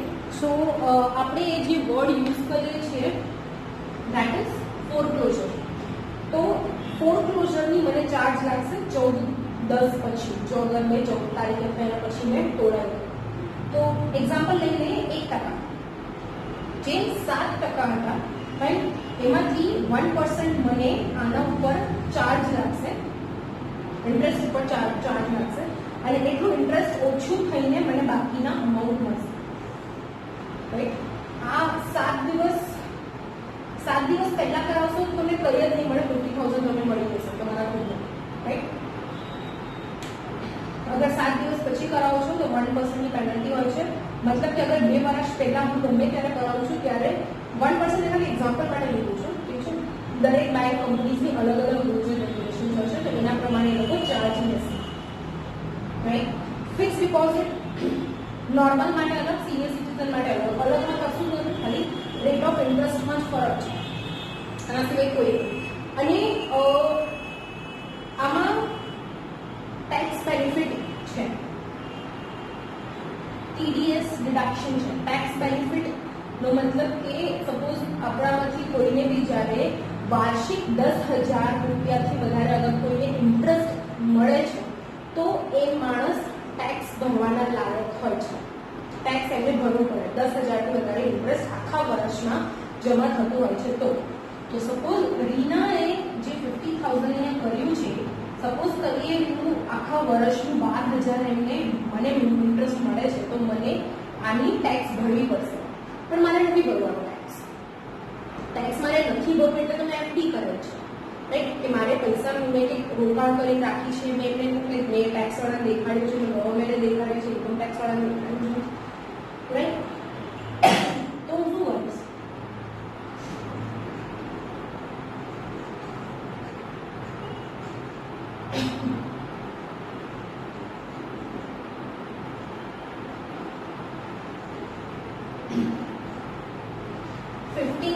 એક ફોર્મ છે અને 15H કરીને એક ફોર્મ છે. 15G ફોર્મ હોય છે 65 વર્ષથી બી નાના માટે અને 15H નો ફોર્મ હોય છે 65 વર્ષથી બી વધારે યુઝ માટે. તો સપોઝ કોઈએ સિનિયર સિટીઝન વાળાએ કરાયા છે અને એમને 12,000 ઇન્ટરેસ્ટ આવે છે, રાઈટ? તો એમને ટેક્સ અગર જો ના ભરવું હોય તો 15H નો ફોર્મ ભરવાનું, રાઈટ? હવે આઈ હોપ કે તમને ફિક્સ ડિપોઝિટ સમજાઈ ગયું છે. મિનિમમ 7 દિવસ, મેક્સિમમ 10 વર્ષ સુધી ફિક્સ ડિપોઝિટ રહે છે. નોર્મલ માણસ માટે, નોર્મલ એજના પર્સન અને સિનિયર સિટીઝન્સ માટે હોય છે. ફોરક્લોઝર ચાર્જીસ પેનલ્ટી તમને લાગે છે જો તમે ટાઈમથી પહેલા તમારું એફડી કઢાઈ લેશો તો. લાસ્ટ ટોપિક ફિક્સ ડિપોઝિટની જોડે છે રિકરિંગ ડિપોઝિટ. હવે કોઈ એવું કહે છે માણસ કે ભાઈ મારે ફિક્સમાં નથી નાખવું, એટલે સપોઝ ફિક્સ 10,000 મારે આવું બધું નથી કરવું, છોડો. દર મહિને હું રેડી છું 1,000 રૂપિયા ભરવાનું, દર મહિને 1,000 રૂપિયા બેંકમાં જમા કરાવીશ, રાઈટ? ક્યાર સુધી? 12 મહિના સુધી. Rate of interest 6%. બધા બેંકનું અલગ હોય છે. પાછું હું તમારે ખાલી એક્ઝામ્પલ લઉં છું, ઠીક છે? જાન્યુઆરી, ફેબ્રુઆરી, માર્ચ થી લઈને ડિસેમ્બર સુધી મેં ભર્યા 1,000 રૂપિયા. 12,000 રૂપિયા થયા. 12,000 રૂપિયામાં 6 લેખે મને 12મા મહિને મને ઇન્ટરેસ્ટ મળશે. રિકરિંગ ડિપોઝિટમાં કશું કોઈ નથી. આમાં બી ફોરક્લોઝર ચાર્જીસ લાગશે જો તમે વહેલું છોડાયું તો. ફોરક્લોઝર ચાર્જીસ અગેન એ બેંક ઉપર ડિપેન્ડ કે કેટલું હોય છે, રાઈટ? એફડી અને રિકરિંગમાં ખાલી એક જ ફરક છે કે તમારે 10 ફિક્સ ડિપોઝિટમાં તમારે ફિક્સ અમાઉન્ટ હોય છે, રિકરિંગમાં તમારે અલગ અલગ અમાઉન્ટ એટલે ટુકડા અમાઉન્ટ દર મહિને તમારે ભરતું રહેવું, કોઈ ફિક્સ અમાઉન્ટ નથી, રાઈટ? પણ ફિક્સ અમાઉન્ટનો મતલબ એવું નહીં કે આજે મેં આ મહિને 1,000 ભર્યા તો ફેબ્રુઆરીમાં મારે 1,000 નથી, મારી જોડે 500 જ છે, એ નહીં ચાલે. રિકરિંગ એક અમાઉન્ટ પહેલાથી ફિક્સ કરી લેવાનું, રાઈટ? આ મહિને દર મહિને તમારે આટલા ભરવા. કોઈ મહિનો મિસ થઈ ગયો તો એમાં વાંધો નથી, કોઈ ચાર્જ નહીં લાગે, પણ એટલું ઇન્ટરેસ્ટ ઓછું આવશે. સપોઝ 2 મહિના તમારે અહીંયા છૂટી ગયા તો આ 2 મહિનાનું ઇન્ટરેસ્ટ તમારે અહીંયા ઓછું આવશે. આના સિવાય કોઈ ડિફરન્શિએટ નથી આરડી અને એફડીમાં, રાઈટ? આજનો જે ટોપિક છે રૂલ્સ ઓફ બેંક્સમાં આપણે ડિપોઝિટ્સ કર્યા, ડિપોઝિટનો પણ એક જ ભાગ કર્યો છે, બાકીનો ભાગ હું તમને કાલે કરીશ. આપણે કવર કર્યું છે કે રૂલ્સ ઓફ બેંકમાં ટ્રસ્ટ કઈ રીતે કામ કરે છે, રાઈટ? ટ્રસ્ટમાં લિક્વિડિટી, પ્રોફિટેબિલિટી, રાઈટ? મેં તમને તમારા ટાસ્ક કહી દીધા છે. હું જલ્દી એટલા માટે કરું છું કેમ કે મારો ફોન ગમે ત્યારે બંધ થઈ જશે, ચાર્જ નથી એની અંદર. તમારા જેટલા બી ટાસ્ક છે આઈ હોપ કે તમને યાદ છે કે તમારે કરંટ અકાઉન્ટ ટાઈપ્સ મને લખીને આપવાના છે, એને ડિફરન્શિએટ કરવાનું છે. એક્ટિવિટી જેમાં સતીશનું કીધું છે તમને એ તમારે મને કરીને આપવાનું છે, રાઈટ? એન્ઝાઇટી શું છે, બેંકનું શું કરવું જોઈએ. એના પછી આપણે સેવિંગ્સ અકાઉન્ટ કર્યા, કરંટ અકાઉન્ટ્સના જેટલા બી પોઈન્ટ્સ હતા, મેઇન અકાઉન્ટ ખોલી શકીએ કેટલા સુધી હોઈ શકે એ આપણે ડિસ્કસ કર્યું. એના પછી ફિક્સ ડિપોઝિટનું ડિસ્કસ કર્યું કે કેટલી અમાઉન્ટ હોઈ શકે છે, કેટલા ટાઈમ સુધીનું હોઈ શકે છે, પેનલ્ટી શું હોય છે, ટેક્સ ના ભરવું હોય તો શું થઈ શકે છે, રાઈટ? રિકરિંગ ડિપોઝિટ, ફિક્સ ડિપોઝિટનો ફરક ખાલી અમાઉન્ટ્સનો જ હોય છે કે એક સાથે એટલો મોટો અમાઉન્ટ ના કોઈને કરવું હોય, નાના નાના અમાઉન્ટ્સમાં કરવું હોય તો બી ચાલશે, રાઈટ? આઈ હોપ કે આજનો તમને વિડીયો યુઝફુલ હશે, રહ્યો હશે. પ્લીઝ કોઈ વસ્તુ ભૂલતા નહીં.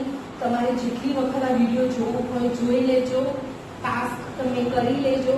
કોઈ બી ડાઉટ્સ તમારા મગજમાં રાખતા નહીં. અગર કોઈ બી જરા પણ કરંટ અકાઉન્ટ અથવા સેવિંગ અકાઉન્ટ રિલેટેડ કોઈ બી ક્વેરી હોય, ઇશ્યુ હોય, ના સમજાણું હોય, વિડીયો ક્લિયર નથી, પ્લીઝ મને કહેજો. સો દેટ હું તમને પાછું એનું રિવાઇઝ કરાવી દઈશ. તમારે જેટલી વખત કરાવવું હોય એટલી વખત હું કરાવી દઈશ.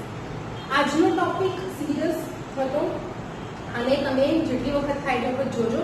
કાલનો ટોપિક પણ આવો જ હશે, કેમ કે કાલે હું એનઆરઆઈ અકાઉન્ટ્સનું લઈશ, તો પ્લીઝ એને પણ ધ્યાનથી સાંભળજો અને સમજવાનો પ્રયત્ન કરજો.